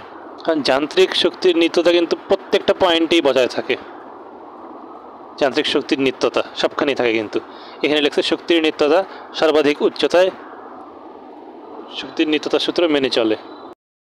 সরল দোলকের গতি হলো ড্যাশ গতি, সরল ছন্দিত গতি বা সরল স্পন্দিত গতি মানে সিম্পল হারমোনিক মোশন। ওই অধ্যায়ে আর অনেক কিছু পড়া হবে। সরল দোলকের ক্ষেত্রে সাম্যাবস্থায় মানে একদম জিরো বিন্দুতে মানে একদম মাঝখানে যখন যায় তখন বেগ থাকে সর্বোচ্চ, আর বেগ সর্বোচ্চ থাকলে গতিশক্তি থাকে সর্বোচ্চ। আর যদি ওইটাকেই প্রসঙ্গতল ধরা হয় তাহলে কোনো বিভব শক্তি থাকে না। কিন্তু যখন একদম সর্বোচ্চ বিন্দুতে যায়, সর্বোচ্চ বিন্দু ডান দিকে সর্বোচ্চ বিন্দু আছে, বাম দিকেও সর্বোচ্চ বিন্দু আছে, ওই বিন্দুতে সব শক্তি বিভব শক্তি, তখন গতিশক্তি থাকে না, এই জন্য আবার বেগ থাকে না, তাই গতিশক্তি থাকে না, এই জন্য আবার উল্টা দিকে ফিরে আসে। ক্ষমতা প্রকাশ করা হয় পি দ্বারা, পাওয়ার পি। কাজ করার হার হইল ক্ষমতা বা একক সময়ে কৃত কাজ হলো ক্ষমতা। সূত্র W/T। W/T থেকে আরেকটা সূত্র পাওয়া যায় কি, P = FV। W = Fs আর নিচে T, S/T মানে হলো V, এভাবেই P = FV। এটা হলো, এটারও একটা কৌণিক ফর্ম আছে। কৌণিক ক্ষমতা হইল মানে ওটা হলো আবর্ত ঘূর্ণন এর জন্য ক্ষমতা। আবর্ত ঘূর্ণনের জন্য ক্ষমতা হইল টর্ক গুণ কৌণিক বেগ, মানে কৌণিক বল টর্ক কৌণিক বেগ ওমেগা। কাজ বাই সময় মানে একক হবে কি, joule per second. Joule per সেকেন্ডের অপর নাম কি, ওয়াট। মাত্রা বাইর করব, 1 HP ড্যাশ ওয়াট 746 ওয়াট। তার মানে HP বড় একক, ওয়াট ছোট একক। SI কোনটা, SI হইল ওয়াট বা জুল সেকেন্ড মানে জুল পার সেকেন্ড। আগে চালু ছিল HP, ঠিক আছে। 1 HP মানে 746 ওয়াট মানে 746 জুল পার সেকেন্ড, মানে প্রতি সেকেন্ডে 746 জুল কাজ করার ক্ষমতাকে 1 HP বলে। স্টেটমেন্ট, একই উচ্চতায় উঠতে একটি খাড়া সিঁড়ি অপেক্ষা বেশি হেলানো সিঁড়ি ব্যবহার করলে কষ্ট কম হয়। চিন্তা করতে পারি ওই যে ওয়াইজঘাটের সিঁড়ি আর সাধারণ সিঁড়ি দিয়া। ওয়াইজঘাটের সিঁড়ির H কম মানে বেশি খাড়া, সিঁড়িটা উঠতে কষ্ট হয়। সাধারণ সিঁড়ির H বেশি, বেশি হেলানো, তাই উঠতে সহজ হয়। কর্মদক্ষতা, কোনো যন্ত্রে একটা প্রদত্ত শক্তি দেওয়া হইল, মানে যেটা গায়ে লেখা আছে সেইটা equal to dash plus dash অন্যভাবে ব্যয়িত শক্তি, মানে মূল কাজ ছাড়া অন্য কাজে ব্যয়িত শক্তি, আর লভ্য কার্যকর শক্তি মানে কার্যকর শক্তি মানে লভ্য শক্তি, মানে যেটা আমি চাই, মূল কাজের জন্য ব্যয়িত শক্তি আর অন্যভাবে ব্যয়িত শক্তি। এই মূল কাজের জন্য ব্যয়িত শক্তির অপর নাম হলো লভ্য কার্যকর শক্তি। কর্মদক্ষতা মানে সবসময় মনে রাখবো ই আউট বাই ই ইন, শক্তি দিয়েই মনে রাখবো, ঠিক আছে? এখানে শক্তি দিয়েই আছে। শক্তি মানে ই আউট, আউট মানে কি? আউট করাই আমাদের কাজ। নিমোনিক কি? আউট করাই আমাদের কাজ, মানে কার্যকর শক্তি। ই আউট হইল কার্যকর শক্তি বা লভ্য কার্যকর শক্তি। কার্যকর শক্তি মনে রাখলেই হবে, আউট করা আমাদের কাজ। আর ইন তো বোঝাই যায় মোট প্রদত্ত শক্তি বা মোট সরবরাহকৃত শক্তি হলো ইন। কর্মদক্ষতার আসলে কোনো একক নাই, এটাকে কীভাবে প্রকাশ করা হয়? শতকরা হিসেবে প্রকাশ করা হয়, এত পার্সেন্ট হিসেবে প্রকাশ করা হয়, কিন্তু ভুল করে লেখা রাখছে কর্মদক্ষতার একক এইচপি। এইচপি নাকি কর্মদক্ষতার একক? এইচপি হলো ওয়াটের ভাই, ওয়াট। ক্ষমতার একক হলো এইচপি। আর ক্ষমতা বাই ক্ষমতা মানে কর্মদক্ষতা, বা শক্তি বাই শক্তি মানে কর্মদক্ষতা। তাহলে ক্ষমতা বাই ক্ষমতা যদি কর্মদক্ষতা হয়, তাহলে কর্মদক্ষতার কোনো একক নাই। তাও মনে রাখতে হবে কর্মদক্ষতার একক এইচপি লেখা আছে এক জায়গায়। যেহেতু বইয়ে এই প্রকাশটা আছে তাই একটু দেখাই। এই পরিমাণ শক্তি দেওয়া হইল, মানে মোট সরবরাহকৃত শক্তি E1, আর এইটা হলো ব্যয়িত হইল, অপচয় ঘটলো E2। তার মানে লভ্য কর্তৃক E1 মাইনাস E2, আর নিচে হবে মোট প্রদত্ত মানে E1। এটাকে এমনি লেখা যায় গুণ 100% টাউ। বল কয় প্রকার? আগে পড়ছিলাম বল দুই প্রকার, পরিবর্তনশীল আর ধ্রুব। আবারও বল দুই প্রকার, সংরক্ষণশীল অসংরক্ষণশীল। অসংরক্ষণশীল মানে পচাটার উদাহরণ দুইটা একদম ঠাডা মুখস্থ। ঘষা, অসংরক্ষণশীল ঘষা, ঘর্ষণ বল, সান্দ্র বল। আর বাকিগুলি সংরক্ষণশীল বল। আচ্ছা, কোনো যন্ত্রের কর্মদক্ষতা 80% বলতে কি বোঝায়? বোঝায় যে তাকে 100 একক শক্তি সরবরাহ করা হইলে, মানে মোট সরবরাহকৃত শক্তি 100 হইলে 80 দিয়ে সে 80 একক শক্তি সে কাজে লাগাবে, আর অপচয় ঘটাবে 20 একক শক্তির। সংরক্ষণশীল বলের ইংরেজি কি? সংরক্ষণশীল মানে কনজারভেটিভ। একটা জিনিসে মুখস্থ করতে হবে, বাকি সব কিছু আমি বুঝাই দিব। সংরক্ষণশীল সংস্থা বা সংরক্ষণশীল সিস্টেম কাকে বলে? যেই সিস্টেমে ড্যাশ শক্তি সংরক্ষিত থাকে, যান্ত্রিক শক্তি মানে শক্তির সবচেয়ে সাধারণ রূপ, যান্ত্রিক শক্তিটা সংরক্ষিত থাকে, তাকে বলা হয় সংরক্ষণশীল সিস্টেম। এইবার সংরক্ষণশীল সিস্টেম আমরা ধরে নিব একটা বদ্ধ পথ, বইয়ে লেখা আছে বদ্ধ পথ। আমরা চিন্তা করবো একটা বৃত্তাকার জিনিস বা যে আকারের হোক, যেখান থেকে শুরু হয়েছে সেখানে আবার শেষ হয়েছে, এইটা হলো বদ্ধ পথ। বদ্ধ পথে কোনো বল দ্বারা মোট কৃতকাজের পরিমাণ কত হবে? 0 হবে। কেন 0 হবে? কারণ যেখান থেকে শুরু হইতে সেখানেই শেষ হয়েছে। তার মানে কি? সরণ এস কিন্তু সরণ 0, কোনো সরণ ঘটে নাই। যেই বল দ্বারা কোনো বদ্ধ পথের কৃতকাজ 0 হইল, সেই বলকেই বলা হয় সংরক্ষণশীল বল। এটাই কিন্তু আমরা আগে পড়ছিলাম। কাজ 0 হয় কোন ক্ষেত্রে? সংরক্ষণশীল বল দ্বারা কাজ 0 হয়। সংরক্ষণশীল বল দ্বারা কোনো বৃত্তাকার পথ বা বদ্ধ পথ ছিল হয়তো আগে, সেইখানে বস্তু ঘুরে আসলে কাজ 0 হয়। সংরক্ষণশীল বলের বৈশিষ্ট্য।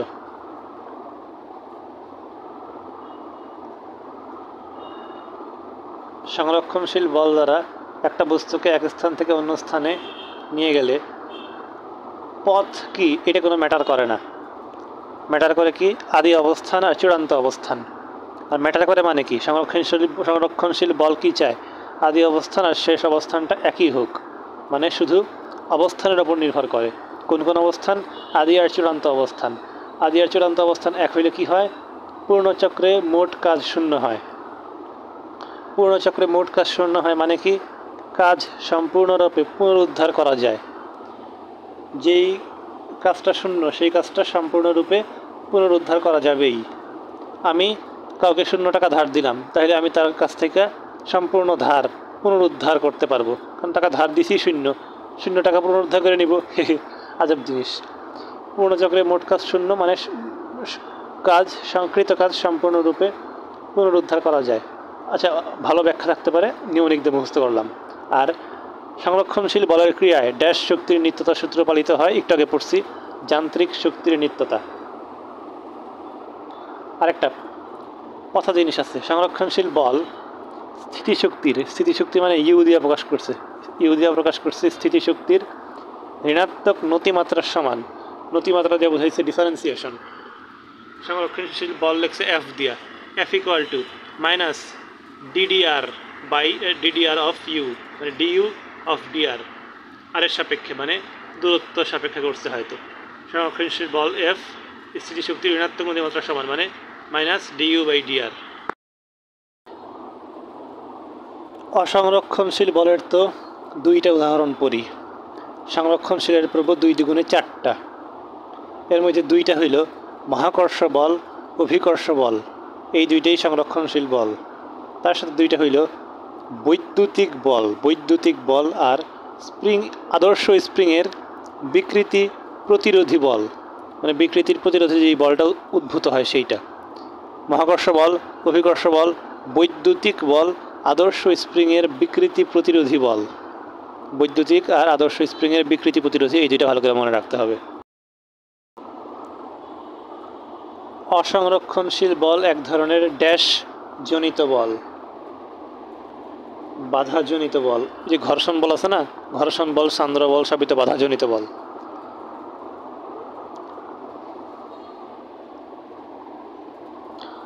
অসংরক্ষণশীল সিস্টেমে যান্ত্রিক শক্তি সংরক্ষিত থাকে না, মানে সবই উল্টা, এবং সংরক্ষিত থাকেই না, বরং যান্ত্রিক শক্তির ড্যাশ হয়, যান্ত্রিক শক্তির অপচয় হয়। অপচয় কোন শক্তির? যান্ত্রিক শক্তির অপচয় হয়। আর বদ্ধপথে কোনো বল দ্বারা কৃত কাজ শূন্য হয় না, তাকে অসংরক্ষণশীল বল বলে। সংরক্ষণশীল বলে 6টা বৈশিষ্ট্য পড়ছিলাম, এর মধ্যে একটা ছিল F equal to minus DU by DR. এর বাদে যেগুলি আছে সেগুলি প্রত্যেকটাই অসংরক্ষণশীলে উল্টা। সংরক্ষণশীলের উল্টা হলো অসংরক্ষণশীলে। আচ্ছা, বিদ্যুৎ বলের সাথে চৌম্বক বল, এইটাও সংরক্ষণশীল বল, মানে 5টা উদাহরণ বাড়লো, আরেকটা উদাহরণ বাড়লো, 5টা হইল উদাহরণ। বিদ্যুৎ বল, চৌম্বক বল, মাধ্যাকর্ষণ বল বা মহাকর্ষ বল, অভিকর্ষ বল, বিদ্যুৎ বল, চৌম্বক বল, আদর্শ স্প্রিংয়ের বিকৃতি প্রতিরোধী বল। ঘর্ষণ বল দ্বারা কৃত কাজ কেমন? ঋণাত্মক, কারণ দিক সবসময় থাকে 180 ডিগ্রি। ঘর্ষণ বল যেদিকে বল প্রয়োগ করা হয়েছে তার বিপরীত দিকেই থাকে, এই জন্য অসংরক্ষণশীল বল দ্বারা কৃত কাজে ঋণাত্মক। কম্পেনিয়ন বইয়ের বাইরের কিছু লেখাপড়া। ঋণাত্মক কাজ শুধুমাত্র বাইরের বল প্রযুক্ত আছে, বাইরের এজেন্ট বল, আর কোনো বলই প্রযুক্ত নাই, এই অবস্থায় ঋণাত্মক কাজ হইতেই পারে না। বলের দ্বারা কাজ বা ধনাত্মক কাজের ক্ষেত্রে কোণ সূক্ষ্ম কোণ, আর ওইটা হইল স্থূল কোণ। স্প্রিং ধ্রুবক K equal to F by X, এইটার 2টা সংজ্ঞা আছে। একটা হইল স্প্রিংকে এক একক স্প্রিংয়ের অবস্থান একক পরিবর্তন করতে যে বল প্রয়োজন হয় সেইটা, আবার স্প্রিংয়ের এক প্রান্তকে এক একক অবস্থান পরিবর্তনের জন্য স্প্রিং বল যে পরিমাণ স্প্রিং বিপরীত দিকে যেই পরিমাণ বল ফিল করে, তার মানে বাহ্যিক বলের ক্ষেত্রে বলা হয়েছে একবার, স্প্রিং বলের ক্ষেত্রে বলা হয়েছে একবার, জিনিস সেম। পরিবর্তনশীল বল দ্বারা কৃত কাজের 2টা উদাহরণ পড়ছিলাম। স্প্রিংয়ের সংকোচন প্রসারণে পরিবর্তনশীল বল দ্বারা কৃত কাজ, আর মহাকর্ষীয় ক্ষেত্রে পরিবর্তনশীল বল দ্বারা। আরেকটা হইল তড়িৎ বল দ্বারা কৃত কাজ, পরিবর্তনশীল বল দ্বারা কৃত কাজ। তড়িৎ বল যে কোনো দুইটা বস্তুর মধ্যকার দূরত্ব বৃদ্ধি করে দিলে মহাকর্ষ বল দ্বারা কৃত কাজ ড্যাশ, বাহ্যিক বল দ্বারা কৃত কাজ ড্যাশ। এই দূরত্ব বৃদ্ধিটা করছে কোন বল? বাহ্যিক বল। বাহ্যিক বল নিজে যেই কাজটা করছে, তার মানে বাহ্যিক বল দ্বারা কৃত কাজ হবে ধনাত্মক প্লাস, আর উল্টা মহাকর্ষীয় বল দ্বারা কৃত কাজ হবে তাহলে ঋণাত্মক। কারণ মহাকর্ষ বল চাবে যেন দুইটা আবার কাছাকাছি আসুক, আবার টানা শুরু করবে। সো যে কাজটা করছে তার জন্য ধনাত্মক, আর মহাকর্ষের জন্য ঋণাত্মক। কাজটা করছে বাহ্যিক বল। কম্প্যানিয়ন বুকে 90 ডিগ্রিতে মানে বল আর সরণের মধ্যবর্তী কোণ 90 ডিগ্রি হইলেই কৃত কাজকে শূন্য বা সর্বনিম্ন লেখা আছে। মানে এইটা আপনি চিন্তা করা নাই, হয়তো কোনো একটা বইয়ে হয়তো কোনো জায়গায় লেখা আছে, এই জন্য কম্প্যানিয়ন বুক তুলছে। একটু খেয়াল রাখতে হবে, অন্য একটা বইয়ে আছে হয়তো। ঘূর্ণনের ক্ষেত্রে কাজের সূত্র কি? W ঘূর্ণন বল টাউ গুণ কৌণিক দূরত্ব, এস না কৌণিক দূরত্ব। এই কৌণিক দূরত্বটা কতটুক? n বার ঘুরলে কৌণিক দূরত্ব হলো 2πn, একবার ঘুরলে কৌণিক দূরত্ব হলো 2π। তার মানে কৌণিক দূরত্ব হলো 2πn বা থিটা। কৌণিক দূরত্বকে প্রকাশ করা হয় থিটা দিয়া, ওই যে s = r থিটা, ওই থিটা হলো কৌণিক দূরত্ব। এই জন্য ঘূর্ণন বলের ক্ষেত্রে কাজ কিসের সমানুপাতিক? কৌণিক দূরত্বের সমানুপাতিক, বা W ভিরিজেস থিটা, বা থিটার জায়গায় 2πn লেখা যায়, 2πn বা 2π। কিলোওয়াট আওয়ার এই এককটা ইউজ করা হয় বিদ্যুৎ শক্তির একক হিসেবে। 1 কিলোওয়াট ক্ষমতা সম্পন্ন কোনো যন্ত্র 1 ঘন্টা চললে যে শক্তি ব্যয়িত হয় তাকে বলা হয় 1 কিলোওয়াট আওয়ার। 1 কিলোওয়াট আওয়ার মানে কত ওয়াট আওয়ার? 1000 watt hour. ওয়াটকে কী লেখা যায়? Joule per second. আওয়ারকে কী লেখা যায়? 3600 সেকেন্ড। তার মানে আমরা লিখতেই পারি 1000 জুল পার সেকেন্ড গুণ 3600 সেকেন্ড। পার সেকেন্ড আর সেকেন্ড কাটা, তার মানে 1000 গুণ 3600 জুল, তার মানে 1 kilowatt hour equal to dash joule, 3.6 × 10⁶ joule. 1 kilowatt hour equal to 3.6 × 10⁶ joule, বা 36 × 10⁵ জুল। নিউক্লিয়ার রিঅ্যাক্টরে শক্তির পরিবর্তন। পারমাণবিক শক্তি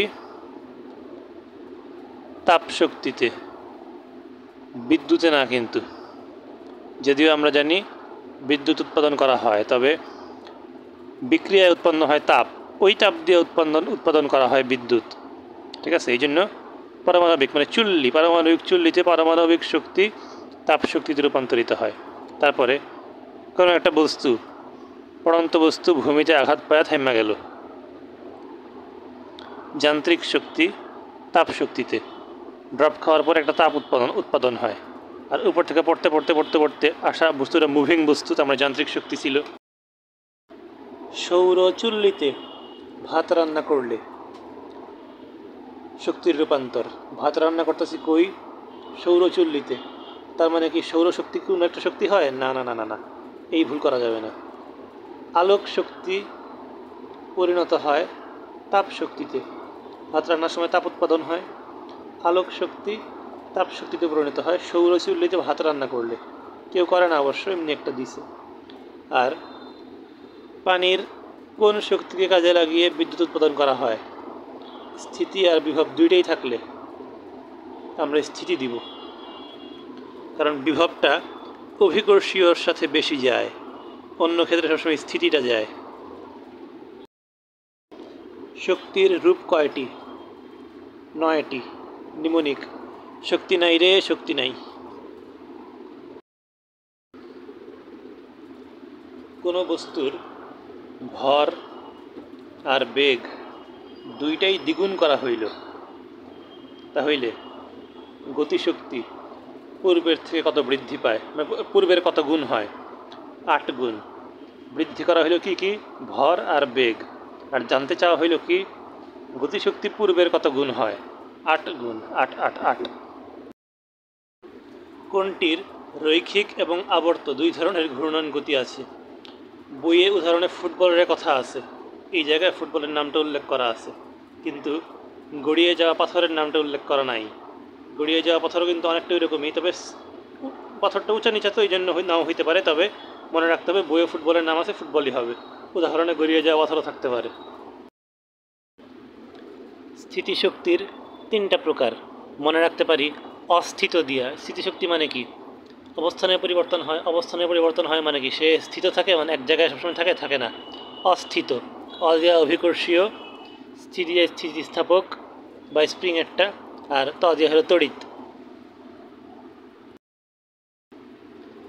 তোফাজ্জল স্যারের বই অনুযায়ী বিভব শক্তি দুই প্রকার, তড়িৎটা নাই।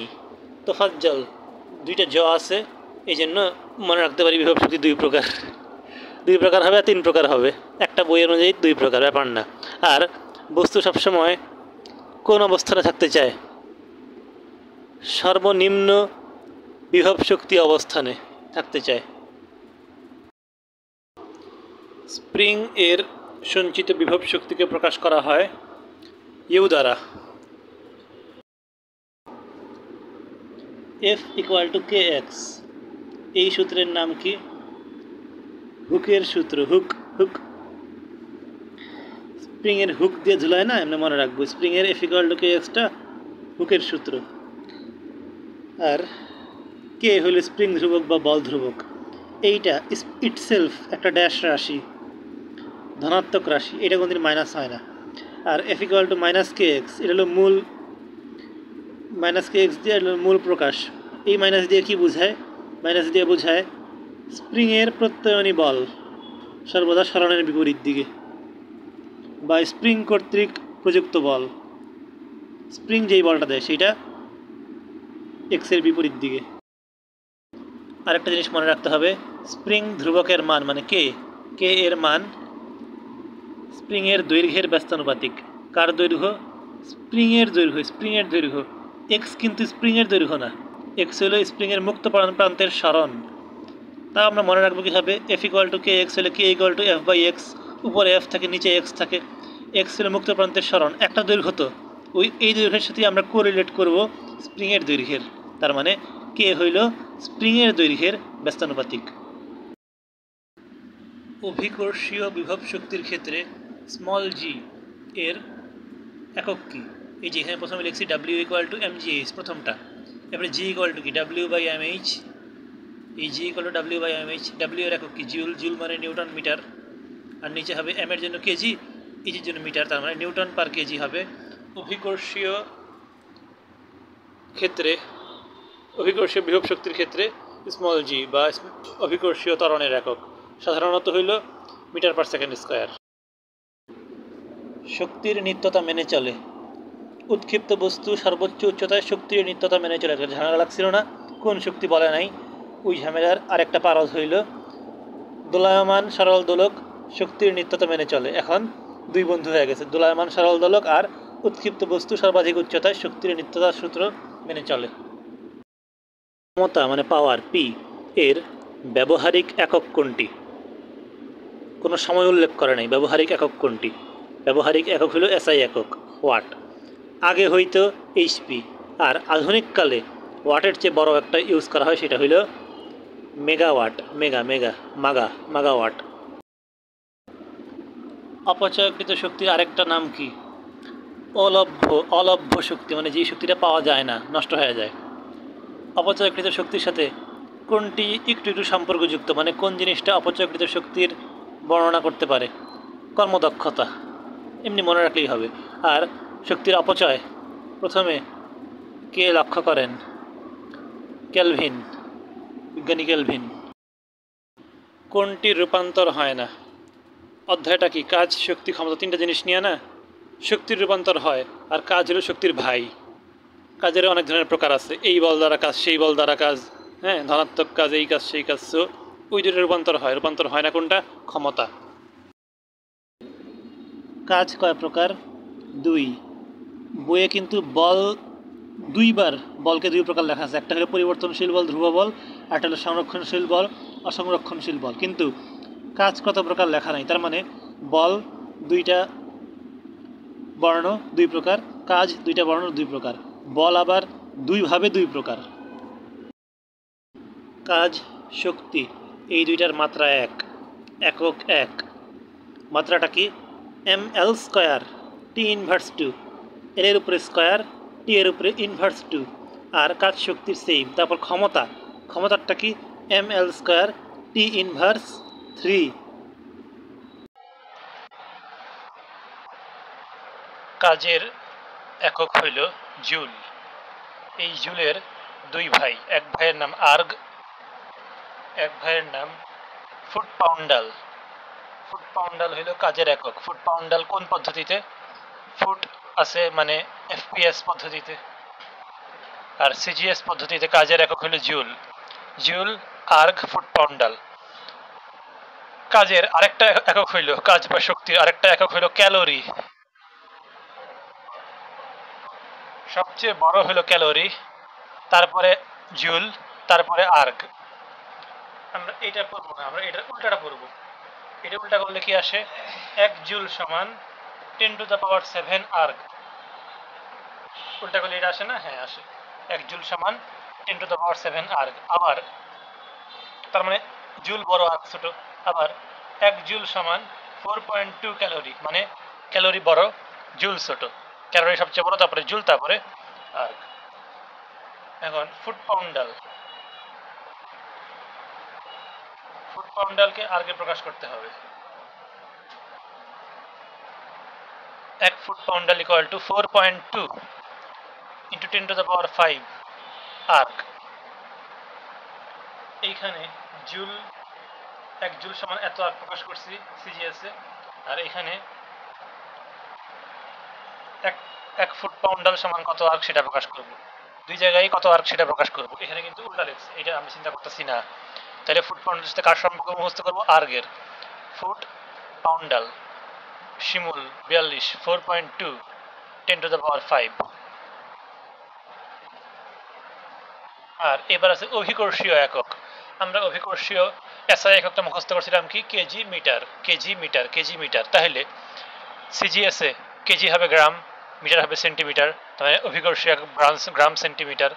আর ওইখানে কেজি হবে পাউন্ড, আর সেন্টিমিটার হবে ফুট, তার মানে ফুট পাউন্ড। তার মানে ফুট পাউন্ড হইল কেজি মিটারের ভাই, আর ফুট পাউন্ড ডাল হইল কাজের ভাই, ডাল।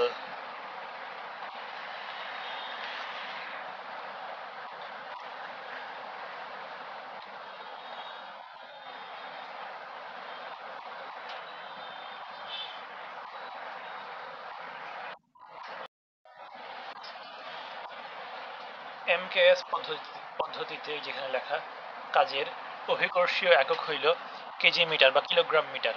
এই কিলোগ্রাম মিটারকে প্রকাশ করব জুলে। কিলোগ্রাম মিটার এসআই, এই জন্য জুল এসআই। 1 কিলোগ্রাম মিটার হলো 9.8 জুল মুখস্থ। আর গ্রাম সেন্টিমিটার এটা এসআই না, এটা হলো সিজিএস, এই জন্য প্রকাশ করব সিজিএস এ আর্গে। আর্গে কত হবে? 980 আর্গ। 9.8 হলো আমাদের এসআই এ পরিচিত একটা সংখ্যা 9.8, আর আর্গে হলো 980। 1 গ্রাম সেন্টিমিটার ইকুয়াল টু 980 আর্গ। এবার ফুট পাউন্ড, পাউন্ডাল না, কিন্তু পাউন্ডাল কিন্তু পুরোটাই লিখতে হয়, পাউন্ডাল ইংরেজিতেও পুরোটাই লিখতে হয়। আর ফুট পাউন্ডকে এফটি দিয়ে লিখছে, ভুল হয়েছে নাকি জানি না, তবে এফটি দিয়ে লিখছে এই জায়গায়, শুধু ফুট, এফটি মানে ফুট। 1 ফুট সমান সমান বা 1 ফুট পাউন্ডাল, 1 ফুট পাউন্ড সমান সমান মানে ফুপা, ফুট পাউন্ড।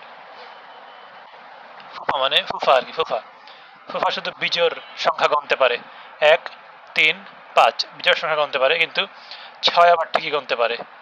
6 মারা পছন্দ করে ক্রিকেট। 1.356। আর ফুফা, ফুফা হইল একটা জুলা মানুষ, জুলা, এই জন্য 1.356 joule. Electron volt. 1 electron volt সমান 1.6 ইন্টু 10⁻−19 জুল।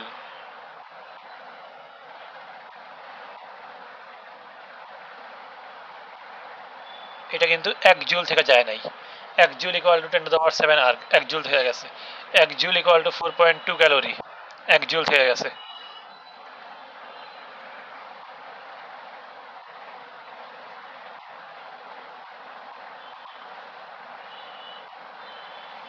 দুঃখিত, ক্যালোরিটা ভুল বলছি। 1 ক্যালোরি সমান 4.2 জুল। ঠিক আছে, 1 ক্যালোরি সমান 4.2 জুল, উল্টা বলছি। আবার 1 ইলেকট্রন ভোল্ট সমান something joule. Electron volt equal to something joule.